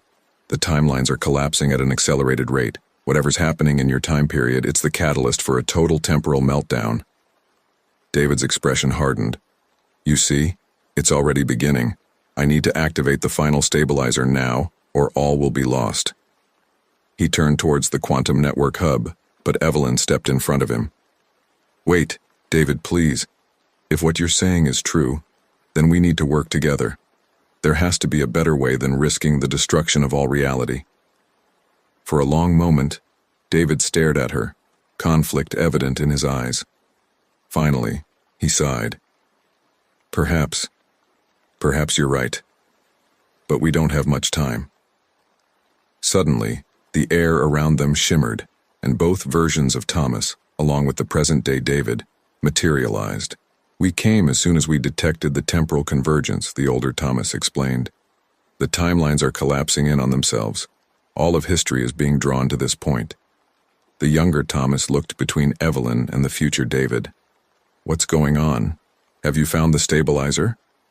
Evelyn quickly explained what she had learned from the future David. As she spoke, the sky above them began to fracture, showing glimpses of other time periods bleeding through. If what you're saying is true, the older Thomas said to the future David, then we need to act fast. But not by using these stabilizers. They're like putting a bandage on a mortal wound. The present-day David, who had been quiet until now, stepped forward. I think I understand. The stabilizers were never meant to fix the problem, were they? They were meant to lead us here, to this moment.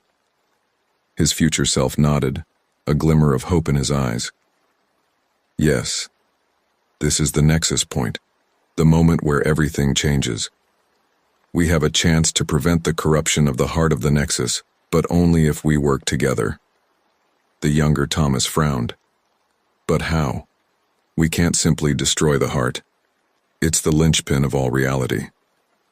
No, Evelyn said slowly, an idea forming. But we can reinforce it. Not with external stabilizers, but with our own temporal energy.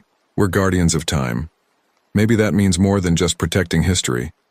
Maybe we're meant to be the living anchors that keep the heart pure. The future David's eyes widened in realization. Of course, a self-sustaining temporal loop. By willingly bonding our essences to the heart, we create a paradox that prevents its corruption. But the risks, the older Thomas cautioned. We'd be tying our very existence to the heart of the nexus. If anything were to go wrong, it's a risk we have to take, Evelyn said firmly, for the sake of all reality. As if in response to their decision, the temporal fractures in the sky grew larger. The streets around them began to shift, showing glimpses of past and future civilizations merging into one impossible landscape. We need to return to the heart now, the younger Thomas urged, before the timelines collapse completely. The future David nodded, reaching for his temporal device. I can get us there. One last journey through time. As they prepared to make the leap back to the heart of the nexus, Evelyn looked at her fellow guardians, past, present, and future. They were about to attempt something unprecedented with the fate of all existence hanging in the balance. "Whatever happens," she said, her voice steady despite the chaos unfolding around them, "it's been an honor serving with all of you." With shared nods of determination, they activated their temporal devices. In a flash of blinding light, they vanished from the fracturing future, hurtling towards their final confrontation with destiny at the very heart of time itself. The streets of the future metropolis faded away, leaving behind only the echoes of a tomorrow that might never come to pass, and the hope that their sacrifice would ensure a future for all of reality. The swirling vortex of temporal energy dissipated, leaving Evelyn, both versions of Thomas, and the two Davids standing before the pulsating heart of the Nexus. The ethereal chamber seemed to tremble, its walls flickering with images of collapsing timelines and merging realities. The heart itself, once a beacon of pure temporal energy, now writhed with dark tendrils that threatened to corrupt its very essence. The sight filled Evelyn with a mixture of awe and dread. "We're too late," the younger Thomas whispered, his voice barely audible over the chaotic hum of unraveling time. The future David stepped forward, his face set with grim determination. "No, this is exactly when we need to be. The corruption is still in its early stages. We can stop it, but we have to act now." Evelyn nodded, pushing aside her fear. "What do we need to do?" The older Thomas surveyed the heart with a critical eye. "We need to form a temporal link connecting our essences directly to the heart. It's the only way to create a paradox stable enough to prevent the corruption." "But the risks," the present-day David interjected, his voice trembling slightly. "If we do this, we'll be bound to the heart forever. We'll exist outside of time itself." The future David placed a hand on his younger self's shoulder. "I know it's frightening, but trust me when I say the alternative is far worse. I've seen it, lived it. This is our only hope." Evelyn took a deep breath, steeling herself for what was to come. "He's right. We're guardians of time.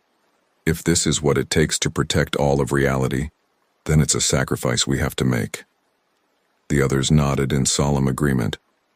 They formed a circle around the heart, joining hands. The air crackled with temporal energy as they began to channel their power. "Remember," the older Thomas called out over the rising hum of energy, "focus on your connection to time itself. Let your consciousness expand beyond the boundaries of your own existence." Evelyn closed her eyes, reaching out with her senses. She could feel the flow of time, not just as a linear progression, but as an infinite web of possibilities.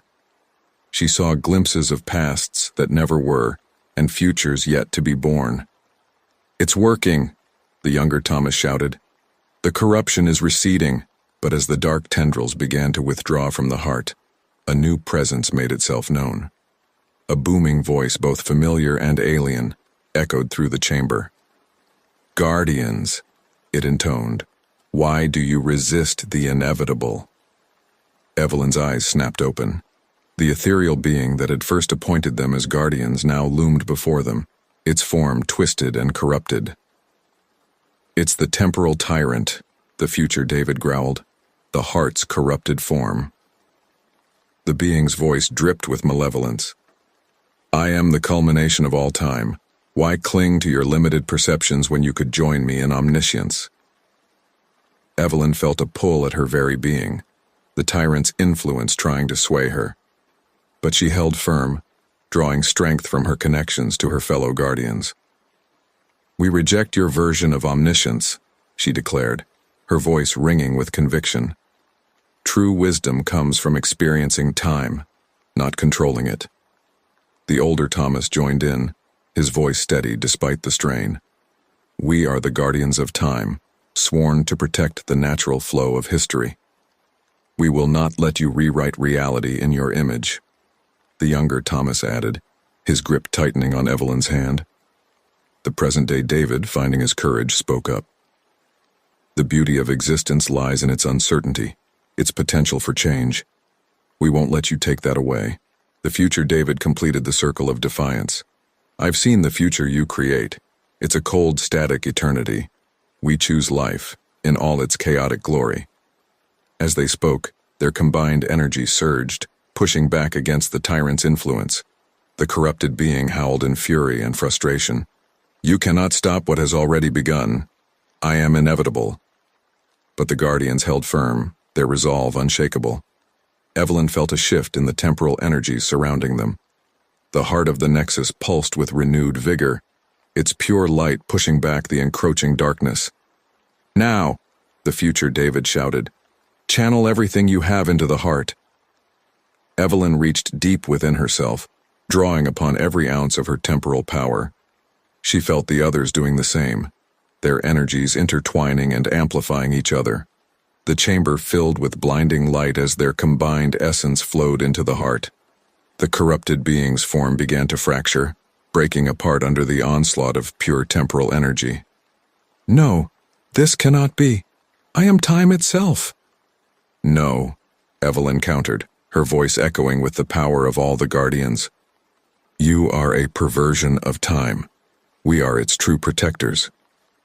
With a final reality-shaking howl, the temporal tyrant shattered into countless shards of light.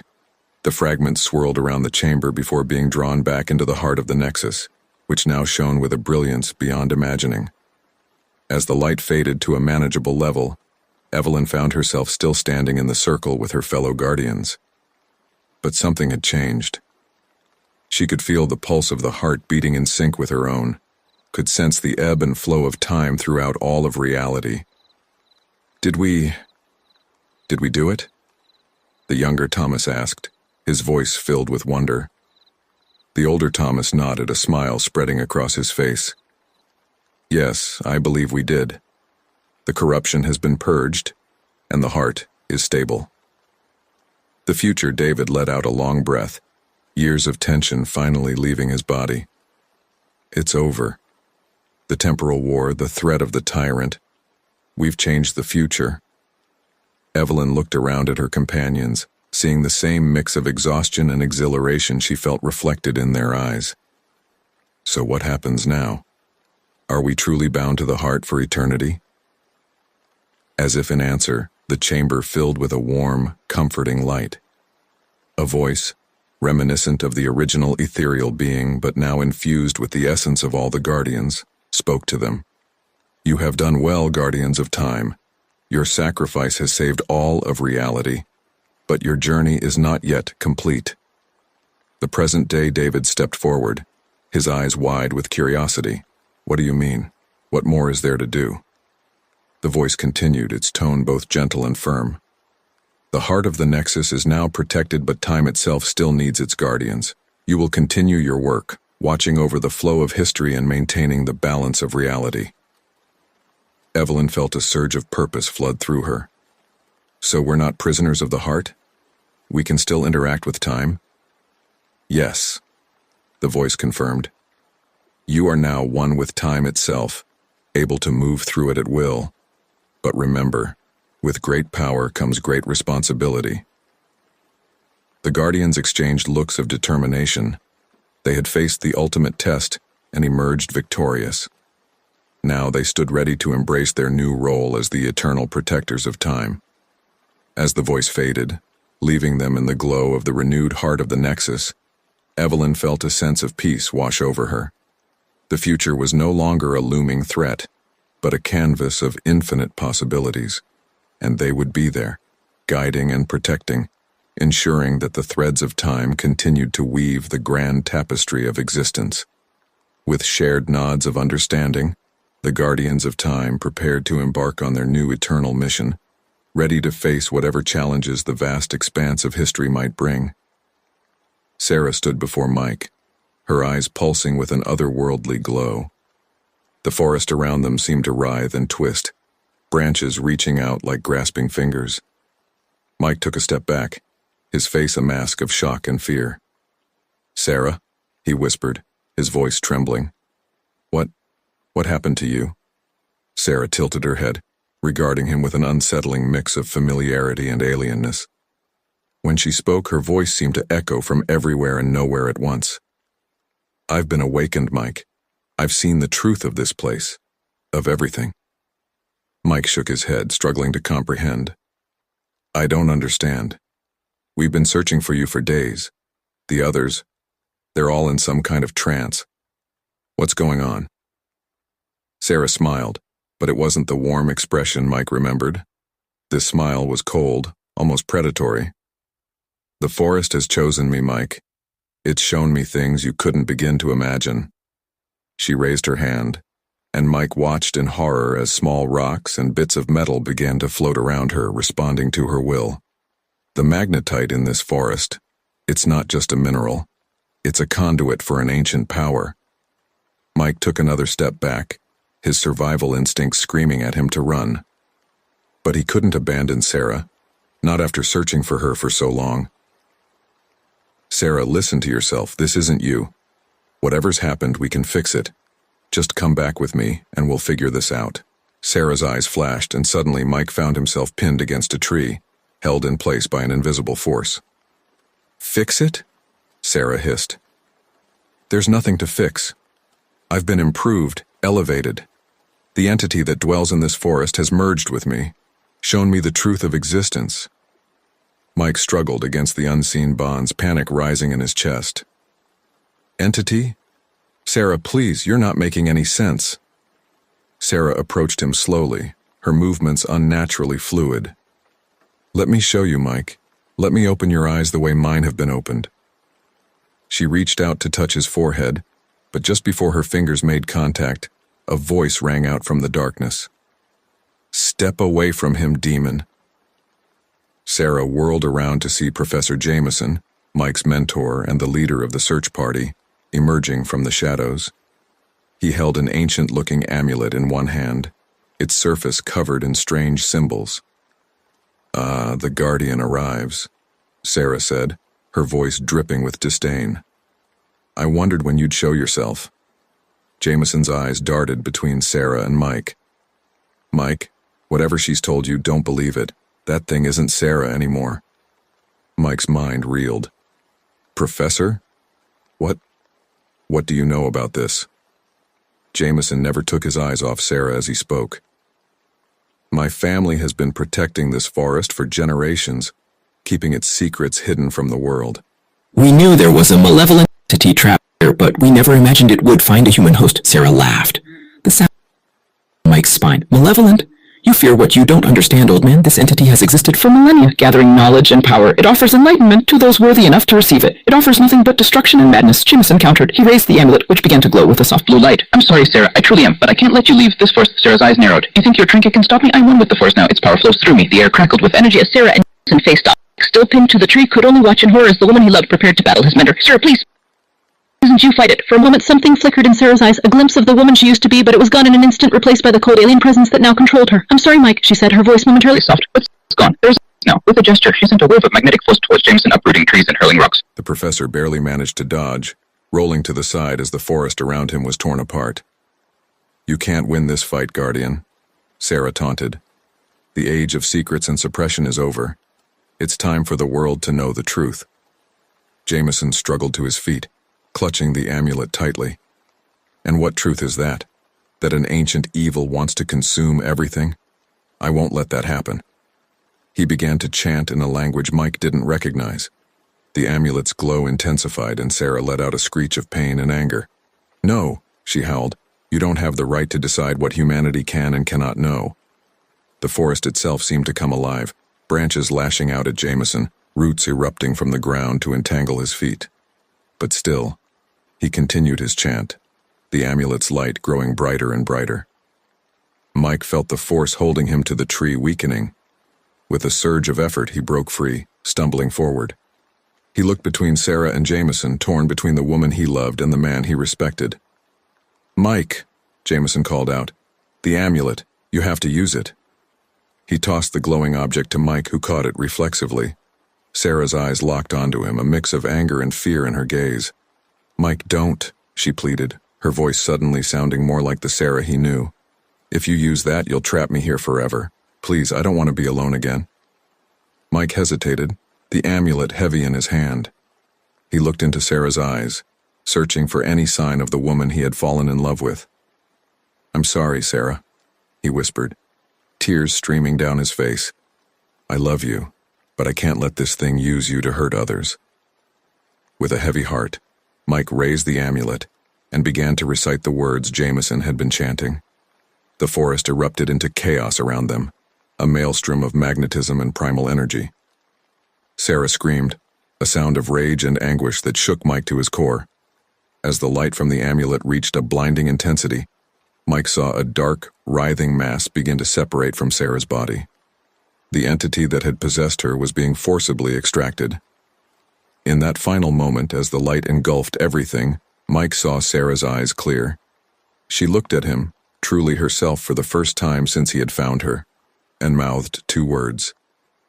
"Thank you." Then the light consumed everything, and the forest fell silent. As the blinding light faded, an eerie silence settled over the forest. Mike blinked rapidly, trying to clear the spots from his vision. The amulet in his hand had grown cold, its glow extinguished. He looked around frantically, searching for Sarah. "Sarah," he called out, his voice hoarse. "Sarah, where are you?" A groan from nearby caught his attention. Mike rushed over to find Professor Jameson struggling to sit up, his clothes torn and dirty. "Professor, are you all right?" Mike asked, helping the older man to his feet. Jameson nodded grimly. "I've been better, but I'll live. Where's Sarah?" Before Mike could answer, a weak voice called out from a few yards away. "Here. I'm here." Mike's heart leaped as he ran towards the sound. There, lying in a small clearing, was Sarah. She looked pale and exhausted, but her eyes were clear, no sign of the otherworldly glow that had possessed her before. "Sarah," Mike knelt beside her, gently cradling her head. Is it really you?" Sarah managed a weak smile. "It's me, Mike. Really me. That thing. It's gone." Relief washed over Mike, and he pulled Sarah into a tight embrace. "I thought I'd lost you," he whispered, his voice choked with emotion. "You saved me," Sarah replied softly. "You and Professor Jameson. I remember everything. It was horrible, Mike. I could see what was happening, but I couldn't stop it. That entity, it was so ancient, so powerful." Jameson approached cautiously, his eyes scanning the surrounding forest. "We're not out of danger yet," he warned. "The entity may be gone from Sarah, but it's still out there. We need to leave this forest now."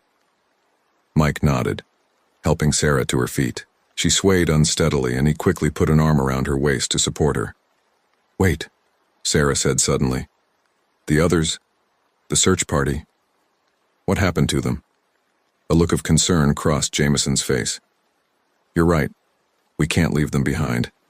Mike, do you remember where you saw them?" Mike nodded. "Yeah, there was a clearing not far from here. They were all just standing there like they were in some kind of trance. The entity's influence," Jameson explained. "With it gone, they should snap out of it. We need to find them quickly." The trio made their way through the forest, with Mike supporting Sarah and Jameson leading the way. As they walked, Sarah spoke quietly. "I can still feel it, you know," she said, her voice barely above a whisper. "The knowledge, the power, it's like echoes in my mind. So much history, so many secrets." Mike looked at her with concern. Is it still influencing you?" Sarah shook her head. "No, it's not controlling me. But the things I saw, the things I learned, I don't think I'll ever be the same, Mike." Before Mike could respond, they emerged into the clearing where he had last seen the search party. To his relief, the group was there, looking confused but very much alive. What happened?" one of the searchers asked, rubbing his head. "The last thing I remember is following a strange light and then—" "It's a long story," Jameson interrupted. "Right now we need to get everyone out of this forest. It's not safe here." As the group began to move, gathering their scattered equipment, Mike noticed Sarah staring intently at the ground. "Sarah? What is it?" he asked.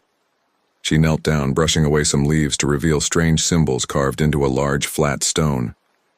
"These markings. I understand them now," she murmured, Jameson hurried over, his face pale. "Sarah, don't—" But it was too late. As Sarah's fingers traced the symbols, they began to glow with an unearthly light. The ground beneath their feet trembled, and a low, ominous hum filled the air.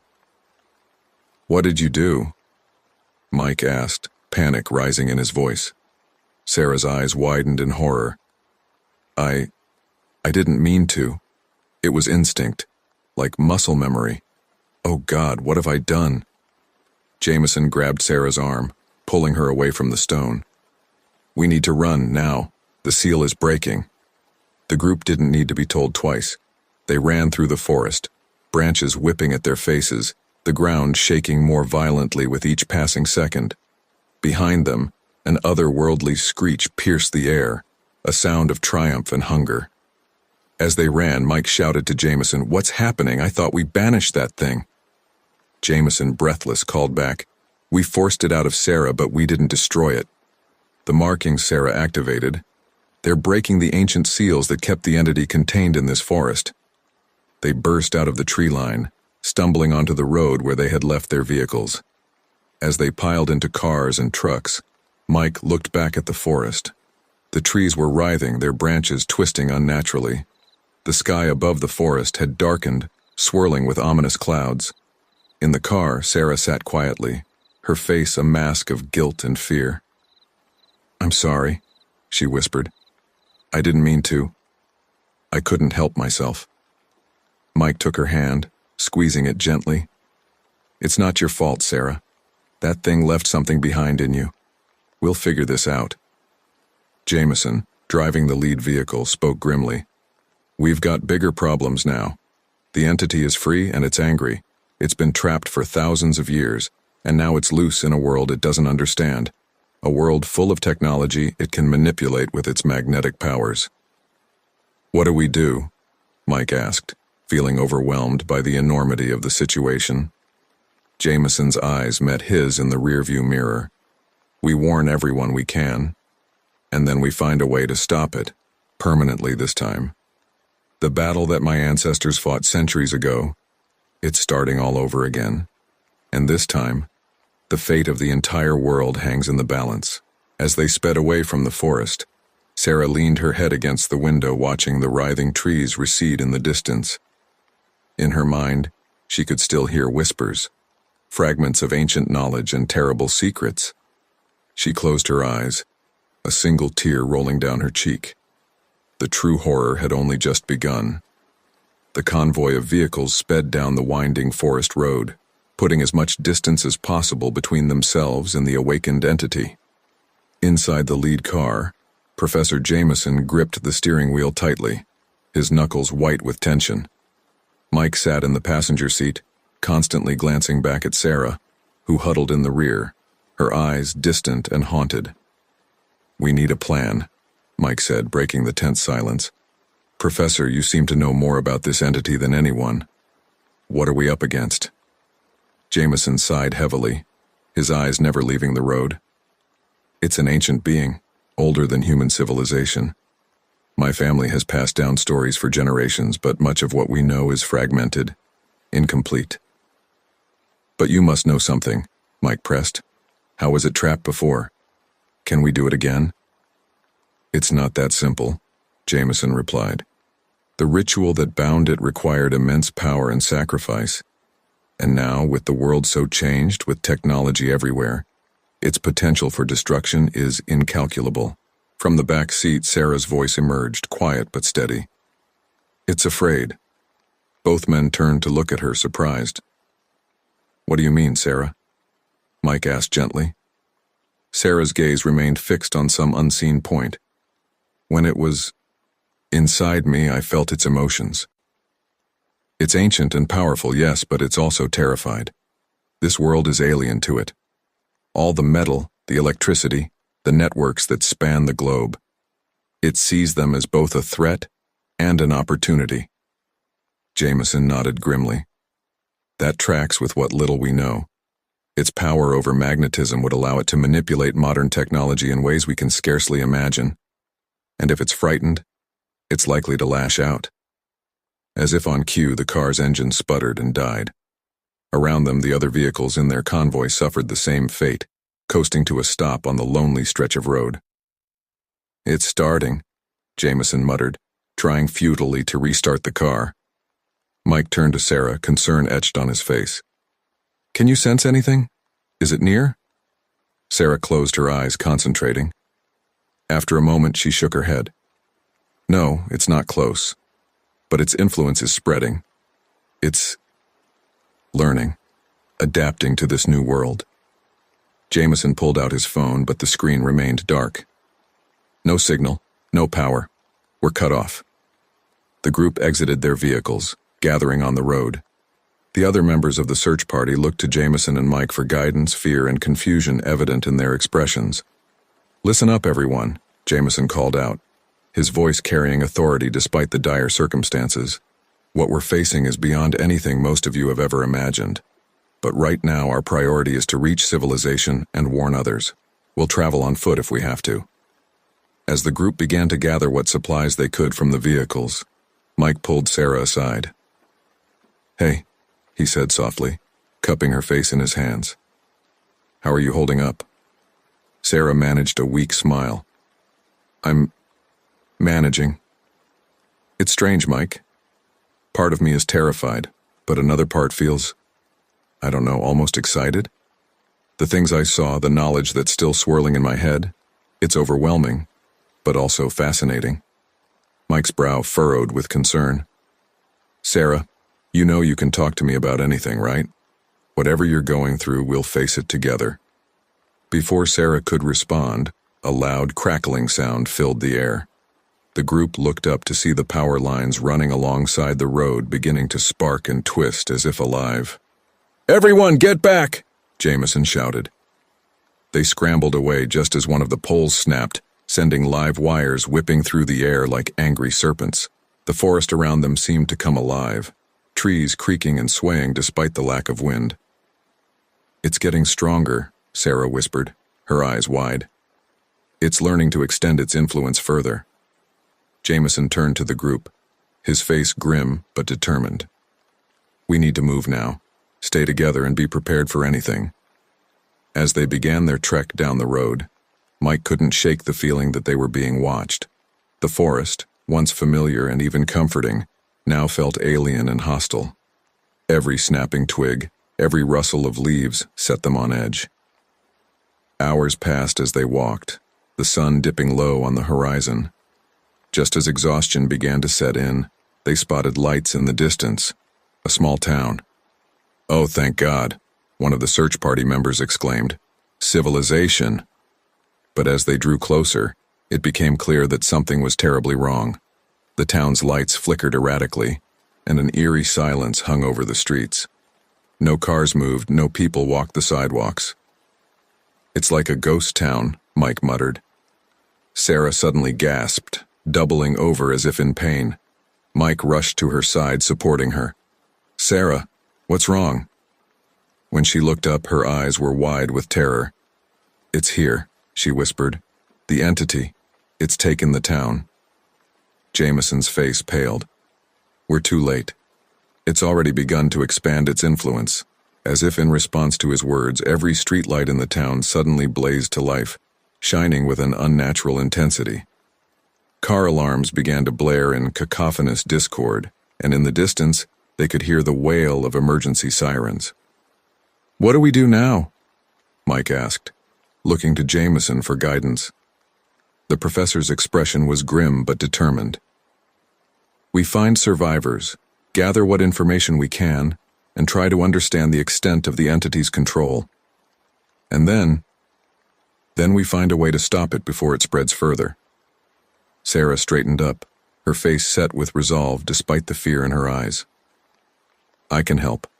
The knowledge it left behind, maybe I can use it against the entity."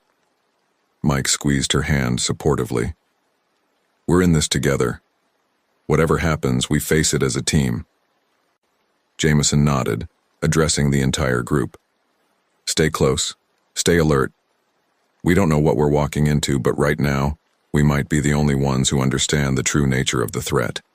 The fate of not just this town, but possibly the entire world, may rest in our hands. With a collective deep breath, the group steeled themselves and began to move towards the possessed town. As they crossed the threshold, the air itself seemed to change, becoming charged with an otherworldly energy.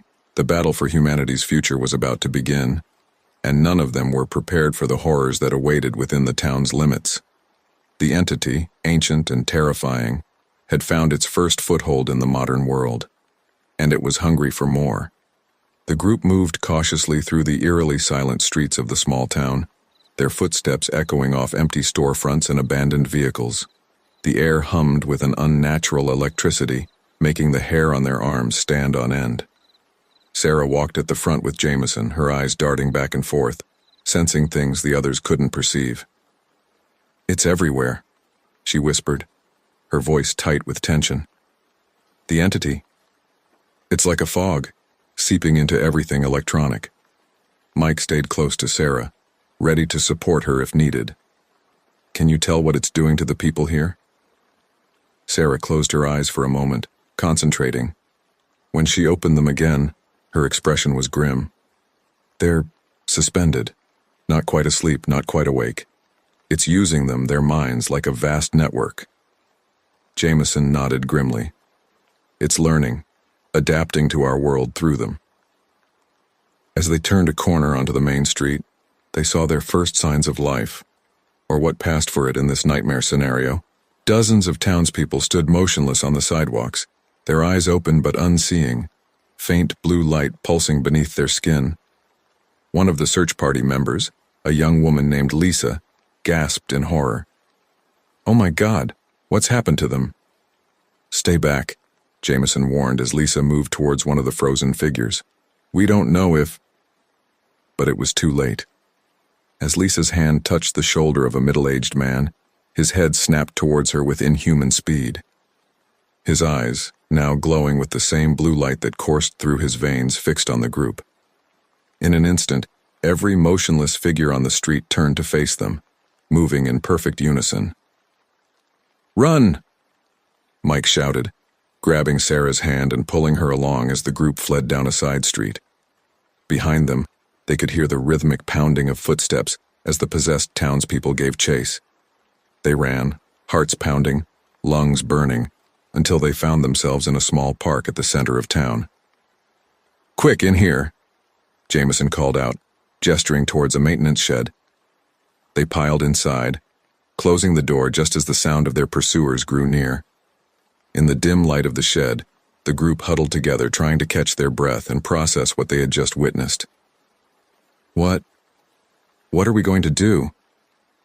Lisa asked, her voice trembling. "Those people. Can we even help them?"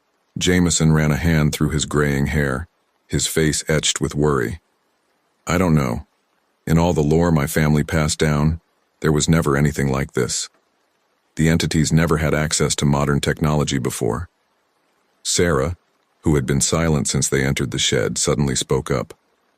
"I think I might know a way to slow it down, at least temporarily." All eyes turned to her as she continued.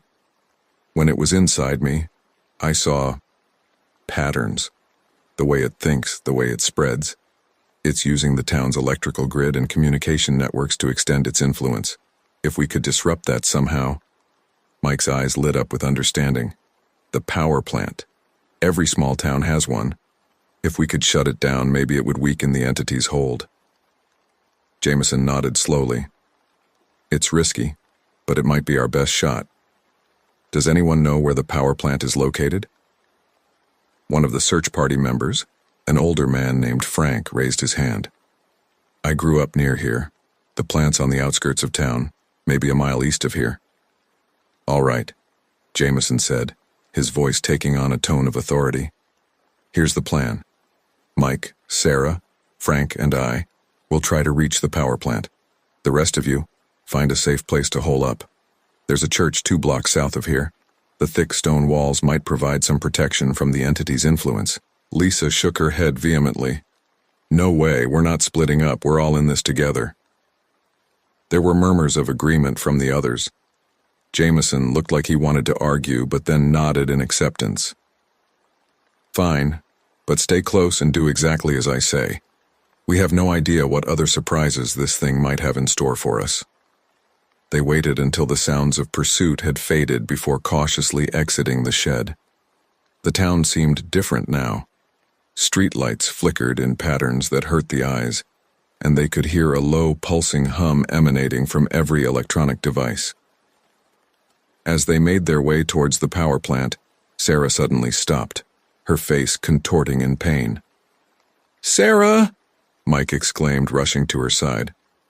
"What's wrong?" She gritted her teeth, forcing the words out.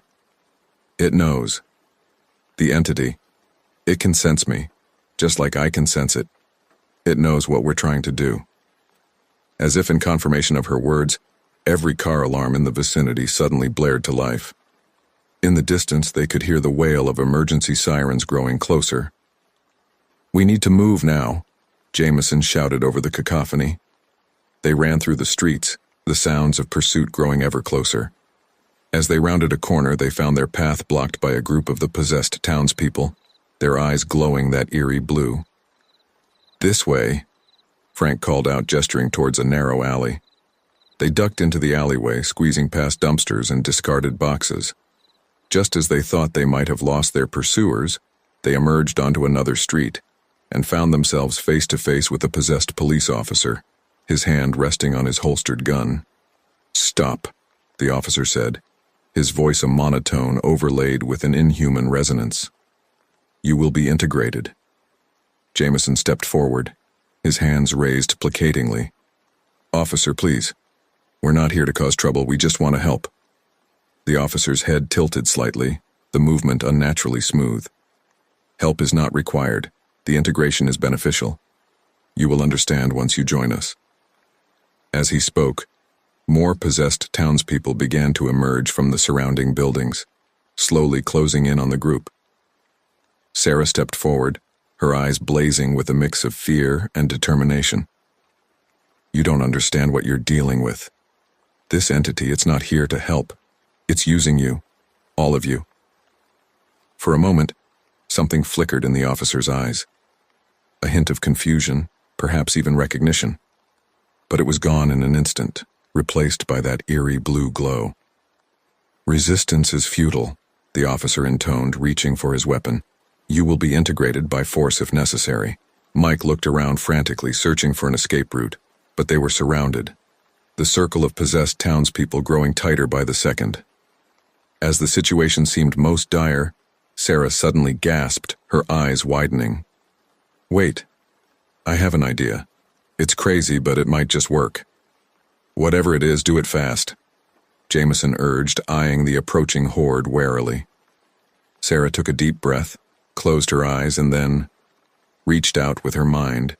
Using the fragments of knowledge left behind by the entity, she tapped into the electromagnetic field that now permeated the town. For a moment, nothing seemed to happen. Then, like a wave rippling outward, the possessed townspeople began to stumble, the blue glow in their eyes flickering. "Run!" Sarah shouted, her voice strained with effort. "I can't hold them for long." The group didn't need to be told twice. They bolted through the momentary gap in the crowd, running as fast as their legs could carry them. Behind them, they could hear confused shouts as the townspeople began to shake off Sarah's influence.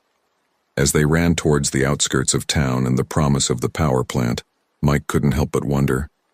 Had they just gained a momentary advantage, or had they only succeeded in making the entity even more determined to stop them?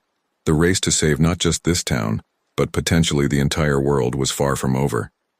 And the true test of their courage and resourcefulness was yet to come.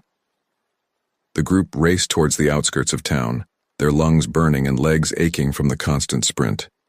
The looming silhouette of the power plant grew larger as they approached, its massive cooling towers stark against the darkening sky. Behind them, the sounds of pursuit had faded, but none of them dared to slow down. As they neared the chain-link fence surrounding the facility, Frank called out between labored breaths, "There, the employee entrance. It should have a keypad lock." They reached the small gate, and sure enough, there was an electronic keypad mounted on the wall beside it.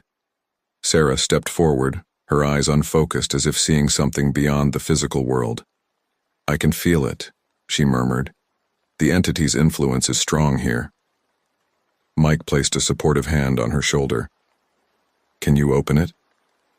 Sarah nodded slowly, reaching out to hover her hand over the keypad. The air seemed to crackle with unseen energy, and suddenly, the keypad emitted a sharp beep. The gate clicked open. "Impressive," Jameson said, eyeing Sarah with a mix of admiration and concern. "But be careful, Sarah. Every time you use that connection, you risk drawing its attention." They slipped through the gate and made their way toward the main building. The power plant was eerily quiet, with no sign of workers or security guards. "Where is everyone?" Lisa whispered, her eyes darting nervously around the empty yard. As if in answer to her question, a figure suddenly stepped out from behind a parked truck.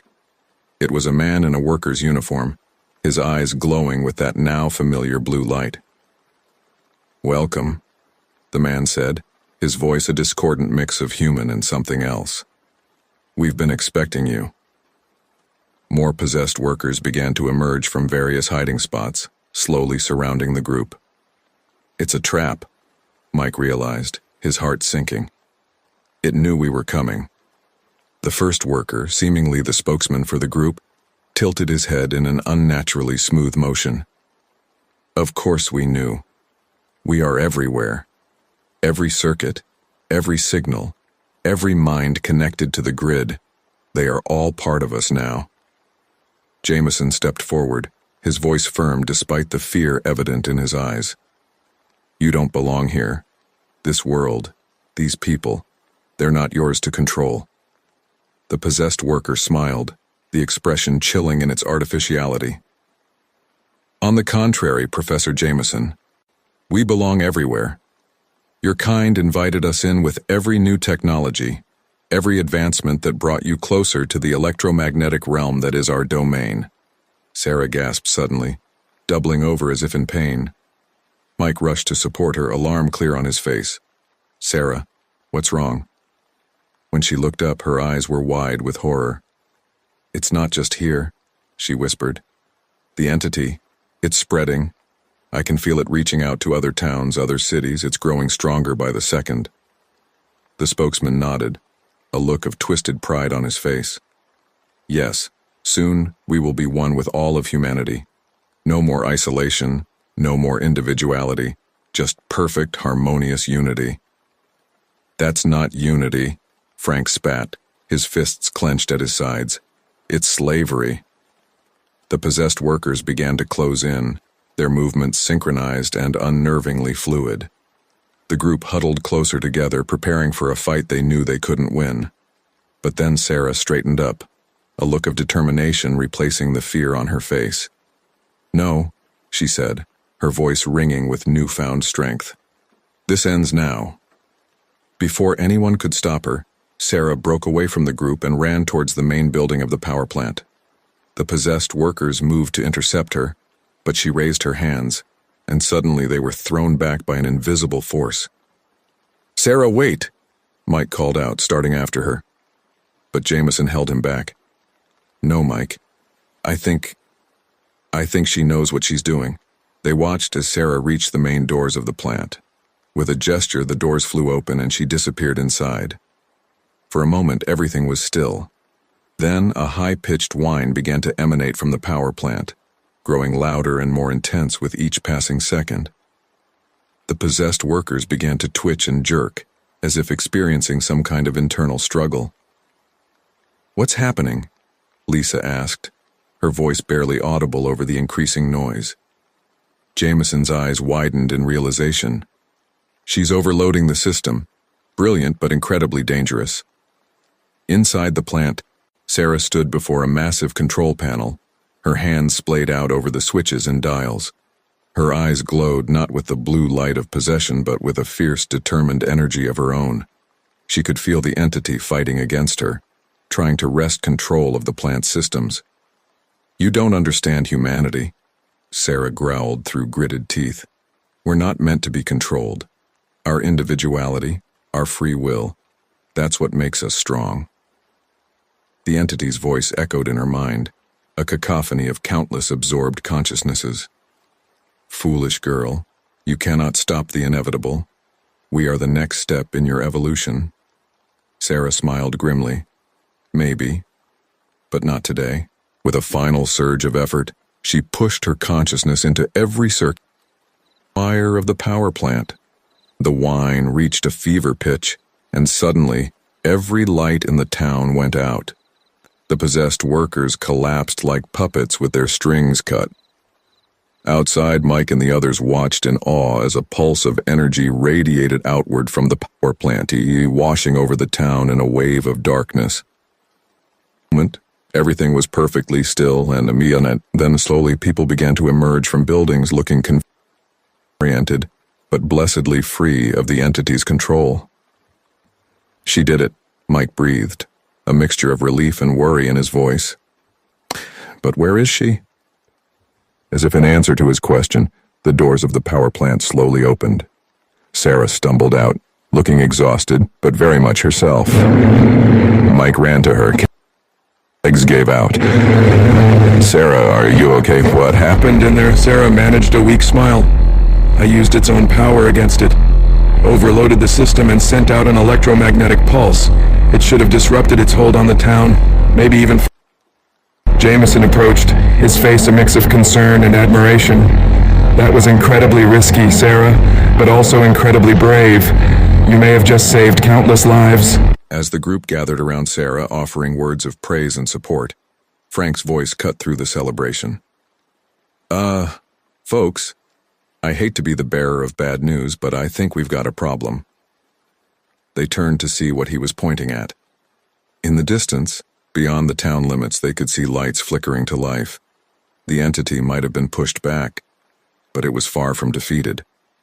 Sarah struggled to her feet, determination etched on her tired face. This was just the beginning. It's still out there, still spreading. We've won the battle, but the war has only just begun. The group looked out at the distant lights, the weight of their new responsibility settling heavily on their shoulders. They had struck a blow against an ancient, powerful entity, but the fight to save humanity was far from over. As the adrenaline of their victory faded, they began to realize the true scope of the challenge that lay ahead. The entity was wounded but not defeated, and now it knew exactly what they were capable of. The next move in this cosmic chess game would be critical, and none of them were sure if they were truly ready for what was to come. The dawn broke over the small town, its soft light revealing the aftermath of the previous night's battle. The streets were littered with debris, abandoned vehicles, and confused townspeople slowly emerging from their homes. The air hummed with a mixture of relief and underlying tension, as if the town itself was holding its breath, waiting to see if the nightmare was truly over. Sarah sat on the steps of the town hall, her face pale and drawn from exhaustion. Mike sat beside her, his arm protectively around her shoulders. The rest of their group was scattered nearby, helping the disoriented townspeople and trying to piece together what had happened. "How are you feeling?" Mike asked softly, his eyes filled with concern. Sarah managed a weak smile. "Like I've run a marathon through a lightning storm, but I'll be okay." She paused, her gaze distant. "I can still feel it out there, Mike. The entity. It's wounded, confused, but it's regrouping." Before Mike could respond, Professor Jameson approached, his face grave. "Sarah, I hate to ask this of you, but we need to know more. Can you sense how far the entity's influence has spread?" Sarah closed her eyes, concentrating. After a moment, she opened them, her expression troubled. It's hard to tell. The pulse we sent out disrupted its network, but I can feel it rebuilding. Major cities seem to be the focal points now. New York, Los Angeles, Chicago. It's like they're beacons calling out to the entity. Jameson nodded grimly. As I feared. The more advanced the infrastructure, the easier it is for the entity to take hold. Frank, who had been helping an elderly couple nearby, joined the conversation. "So what's our next move? We can't exactly go around shutting down every power plant in the country. No, Jameson agreed. We need a more permanent solution, but first we need to understand exactly what we're dealing with. He turned to Sarah. The knowledge the entity left in your mind, is there anything there that could help us? Sarah furrowed her brow, sifting through the fragments of alien memories and knowledge swirling in her mind. It's not clear. There are images, concepts. I see a place. A convergence point where the barriers between our world and the entity's realm are thin. A weak spot, Mike mused. Like where it first broke through? Sarah nodded slowly. Yes, I think so. It's in the forest, where this all began. Jameson's eyes lit up with realization. The ancient site. Of course, my family's records spoke of a place of power, but we never knew its exact location. As they discussed this new information, Lisa ran up to the group, her face flushed with excitement. Guys, you need to see this. Now. She led them to a nearby electronics store, where a crowd had gathered around the display televisions in the window. Every screen showed the same image, a map of the United States with pulsing red dots scattered across it. A grim-faced news anchor was speaking. Reports of widespread power outages and technological malfunctions continue to pour in from across the country. Experts are baffled by the scale and nature of these disruptions. The government has issued a statement urging calm, but as of yet, no explanation has been provided for these unprecedented events. The group exchanged worried glances. It's happening faster than we thought, Jameson muttered. Mike turned to Sarah, his face set with determination. We need to go back to the forest. If that's where this all started, maybe that's where we can end it. Sarah nodded, but her expression was troubled. I agree, but Mike, I'm scared. The more I use this connection, the more I can feel the entity trying to get back in. What if I can't fight it off next time? Mike took her hands in his gaze steady and reassuring. Hey, listen to me. You are the strongest person I know. You've already beaten this thing once. Whatever happens, we face it together. Okay? Sarah managed a small smile, drawing strength from his words. Okay. Jameson cleared his throat. As touching as this is, we have a more immediate problem. How do we get back to the forest? Most vehicles in town are still non-functional after the EMP, and we can't risk drawing attention to ourselves by requesting official transport. Frank stepped forward, a glint in his eye. I might have a solution. My brother-in-law runs a garage on the edge of town, specializes in classic cars, the kind without all the modern electronics. If we're lucky, they might have survived the pulse. It's worth a shot, Jameson agreed. Lead the way, Frank. As they made their way through the town, Sarah suddenly stopped, her face contorting in pain. Sarah, Mike exclaimed, rushing to support her. What's wrong? When she looked up, her eyes were wide with fear. It's adapting. The entity. It's learning from what we did. I can feel it changing its approach, becoming more subtle. What do you mean? Jameson asked, his voice tense. Sarah shook her head, struggling to articulate what she was sensing. Before, it was all about direct control. Now it's more like influence. Nudging thoughts, manipulating emotions. It's harder to detect, but potentially even more dangerous. The implications of this revelation settled heavily over the group. They had won a battle, but the war was evolving in ways they hadn't anticipated. As they reached the garage, Frank's face fell. The building was dark, its windows shattered. No, he muttered, rushing inside. The others followed cautiously. The interior of the garage was a mess, tools scattered everywhere, and several vintage cars in various states of disassembly. Frank? A voice called out from the back. An older man emerged, wiping his hands on a greasy rag. Is that you? Thank God. I thought everyone had gone crazy. Frank embraced the man. Tom, you old coot. I'm glad you're okay. Listen, we need your help. Any of these beauties still running? Tom scratched his beard thoughtfully. Well, the 67 Chevy's just about ready to go. Might need a bit of tuning, but she'll get you where you need to go. Mind telling me what's going on? Jameson stepped forward. Sir, I know this will sound unbelievable, but the fate of the world may very well depend on us getting to a forest about 100 miles from here. Can you help us? Tom looked at the professor for a long moment, then at the earnest faces of the rest of the group. Finally, he shrugged. Well, end of the world or not, I ain't got much else going on today. Let's get that Chevy running. As Tom and Frank set to work on the car, Mike pulled Sarah aside. Are you sure you're up for this? Maybe you should stay here. Rest. Sarah cut him off with a determined look. No, Mike. Whatever we're going to face, you need me there. This connection, it's dangerous, but it's also our best weapon against the entity. Mike nodded, knowing better than to argue.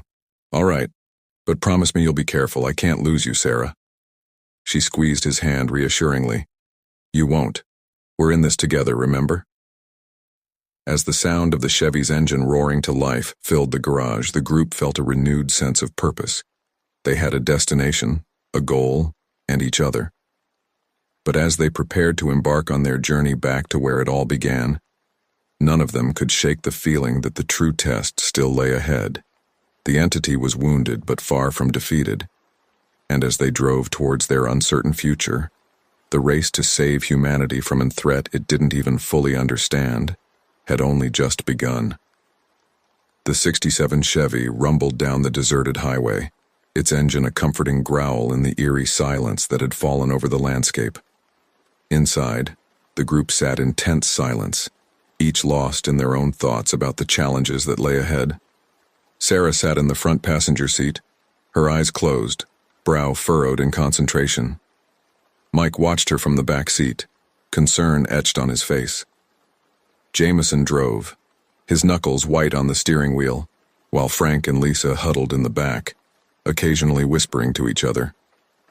As they passed a sign indicating they were 50 miles from their destination, Sarah's eyes snapped open, her breath coming in short gasps. Stop the car, she said urgently. Stop the car now. Jameson slammed on the brakes, the Chevy screeching to a halt on the empty road. What is it? What did you see? Sarah's eyes were wide, a mix of fear and determination in her gaze. It's changing tactics, the entity. It's not just influencing technology anymore. It's trying to influence people directly. Mike leaned forward, placing a comforting hand on her shoulder. What do you mean, Sarah? How? She shook her head, struggling to find the words. It's like whispers in the back of people's minds, subtle suggestions, playing on fears and desires. It's building a network of human agents, people who are acting on its behalf without even realizing it. Jameson's face paled. Dear God, that's ingenious and terrifying. Frank spoke up from the back seat, his voice gruff with worry. So how do we fight something like that? We can't go around knocking out every person we meet. Sarah turned to face the group, her expression grave. We need to get to the source, the place in the forest where it first broke through. If we can seal that breach, maybe we can cut off its connection to our world. Lisa, who had been quiet until now, finally spoke. But how do we know who to trust? If it's influencing people without them knowing, anyone could be working for it. A heavy silence fell over the car as the implications of this sank in. They were no longer just fighting an alien entity, but potentially their fellow humans as well. Jameson started the car again, his jaw set with determination. We trust each other. This group right here. We've been through too much together to doubt one another now. As they continued down the road, the landscape began to change. The open fields gave way to denser vegetation, and soon they found themselves on the outskirts of the forest that had started it all. Sarah suddenly tensed, her hand flying to her temple. Stop, she cried out. There's a blockade up ahead. People, they're not themselves. Jameson slowed the car, peering into the distance. Sure enough, a makeshift barricade had been set up across the road, manned by what looked like local law enforcement and some civilians. What do we do? Mike asked, his hand instinctively reaching for Sarah's. Jameson's eyes narrowed as he assessed the situation. We can't risk a confrontation, not when we're so close. Frank, you know these woods. Is there another way in? Frank leaned forward, studying the tree line. There's an old logging road about a mile back.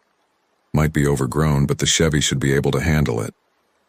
With a nod, Jameson carefully turned the car around, trying not to draw attention. As they backtracked, Sarah's grip on Mike's hand tightened. They saw us, she whispered. They're curious, suspicious. The entity, it's pushing them to investigate.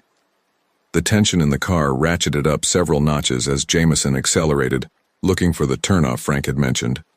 After what felt like an eternity, they spotted a narrow, overgrown path leading into the forest. There, Frank pointed. That's it. Jameson didn't hesitate, turning the Chevy onto the rough trail.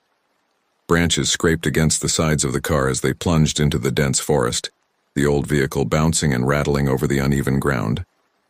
For several tense minutes, they pushed deeper into the woods, the outside world disappearing behind a curtain of green. Suddenly, Sarah gasped, her eyes wide. Stop, she cried out. We're here. This is the place. Jameson brought the car to a halt in a small clearing. As they stepped out, the air felt different, heavier, charged with an energy they couldn't quite explain. Sarah stood in the center of the clearing, her eyes closed, turning slowly as if listening to something only she could hear. The breach, it's close. But it's not physical, it's more like a tear in reality. Jameson approached her cautiously. Can you lead us to it? Sarah nodded, her eyes still closed. Yes, but there's something else. The entity, it knows we're here. It's afraid. Mike's eyebrows shot up in surprise. Afraid of us? Sarah opened her eyes, meeting Mike's gaze. Not just of us, of what we represent. Free will, individuality, the very things it's trying to suppress. As the group gathered their supplies and prepared to venture deeper into the forest, a low rumble of thunder rolled across the sky. Dark clouds began to gather overhead, as if the very weather was responding to the cosmic drama unfolding beneath it. Jameson looked at each member of the group in turn, his expression solemn. This is it. Whatever happens from here on out, remember why we're doing this. We're fighting for humanity's right to choose its own destiny. They nodded in agreement, a sense of grim determination settling over them. As they followed Sarah into the dense underbrush, the air grew thicker, more oppressive.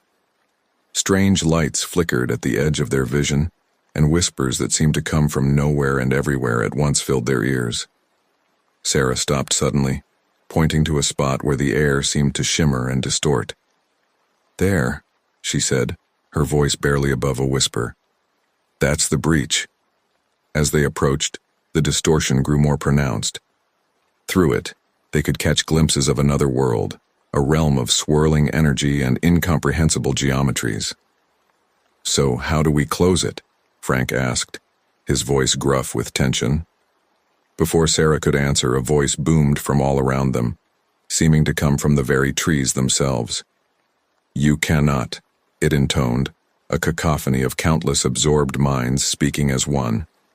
You are too late. The integration has begun.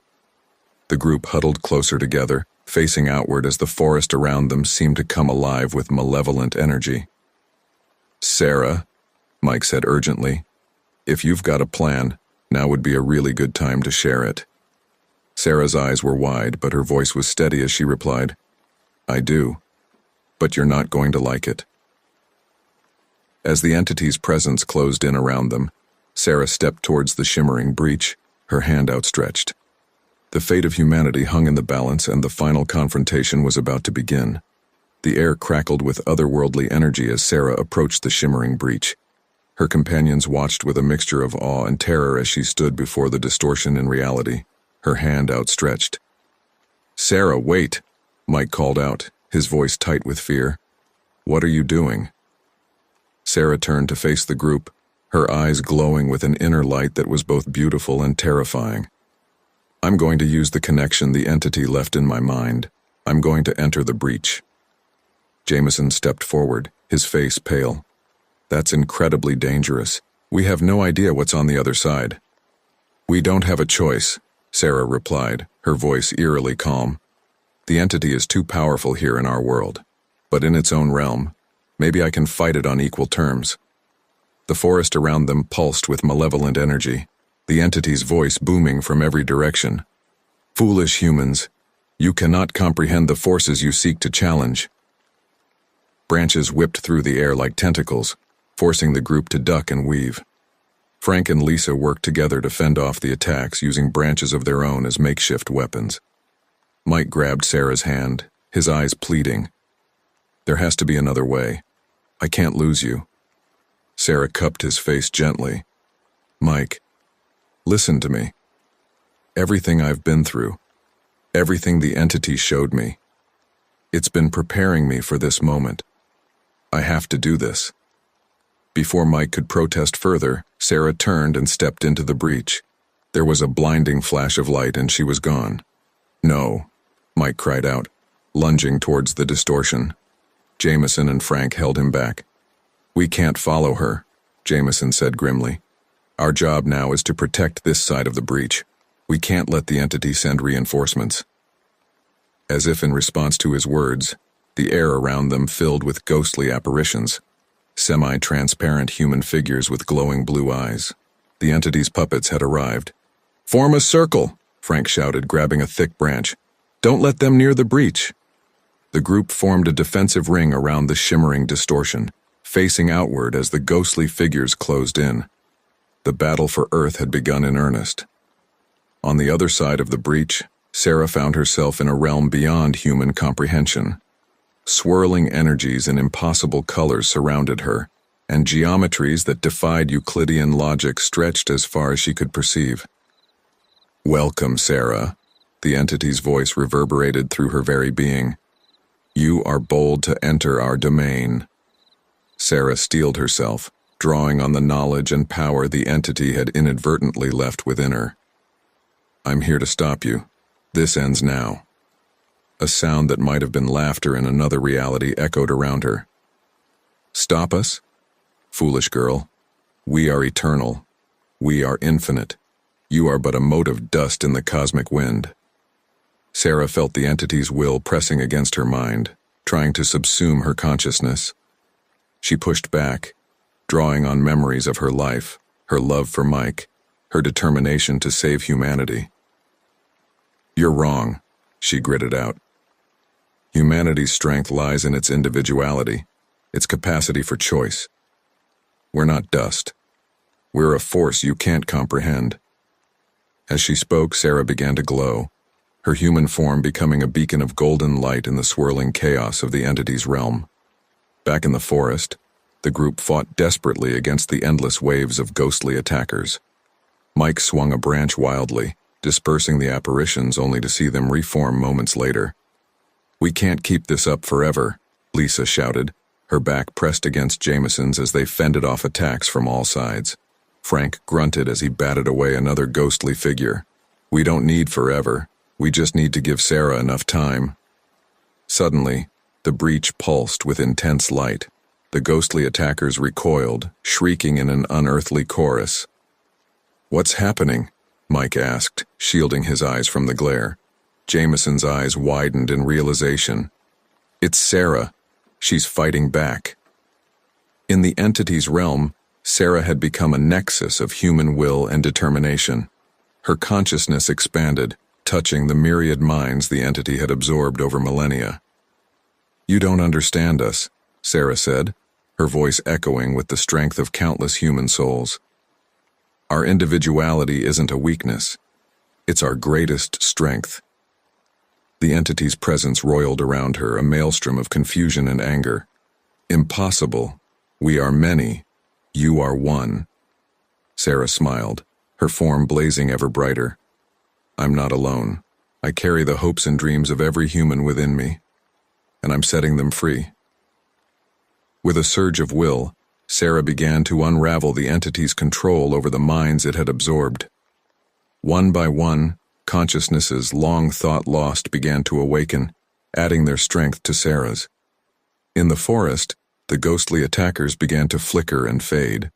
The group watched in amazement as the apparitions seemed to regain their individuality, confusion replacing the blank stares in their eyes. "She's doing it," Mike breathed, hope rising in his chest. Sarah's actually doing it. The forest, which had seemed so menacing before, began to calm. The unnatural darkness lifted, and the oppressive atmosphere dissipated. Jameson approached the breach cautiously. The entity's influence is weakening, but at what cost? Sarah felt herself stretching to the limits of her being, her consciousness spread thin across the vastness of the entity's realm.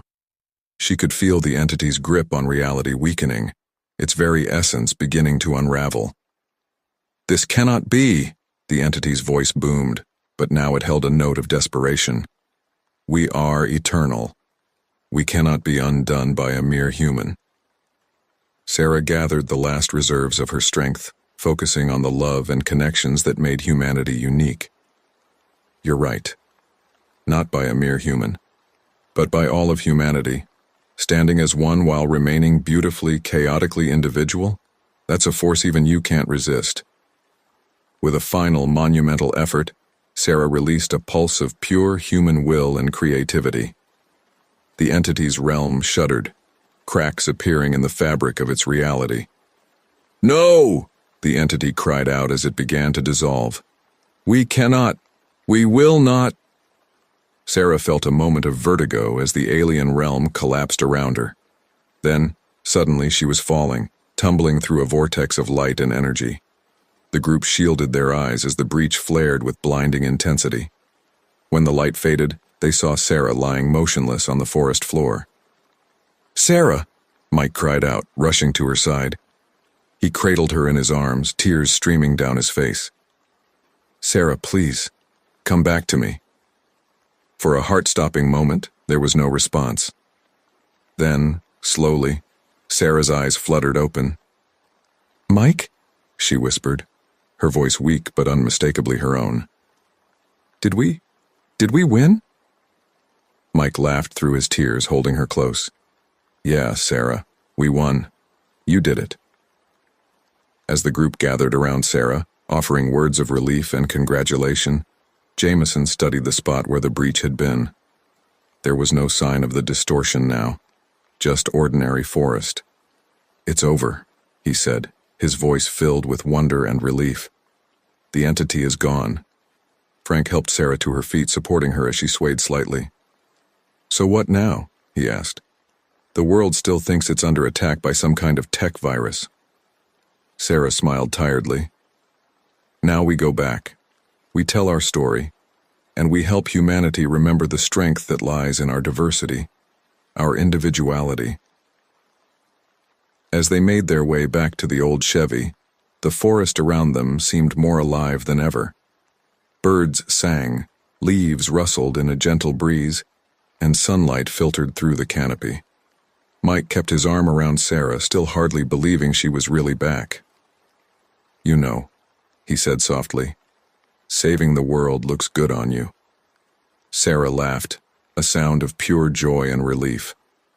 "Let's hope I don't have to make a habit of it." As they drove out of the forest, leaving behind the site of humanity's greatest trial and triumph, each of them knew that while the immediate danger had passed, their work was far from over. The world had changed, and they had changed with it. But they faced the future with hope, knowing that when united in spirit yet diverse in thought and action, humanity could overcome even the most cosmic of threats. The entity was gone, but the real adventure, the adventure of shaping humanity's destiny, was just beginning.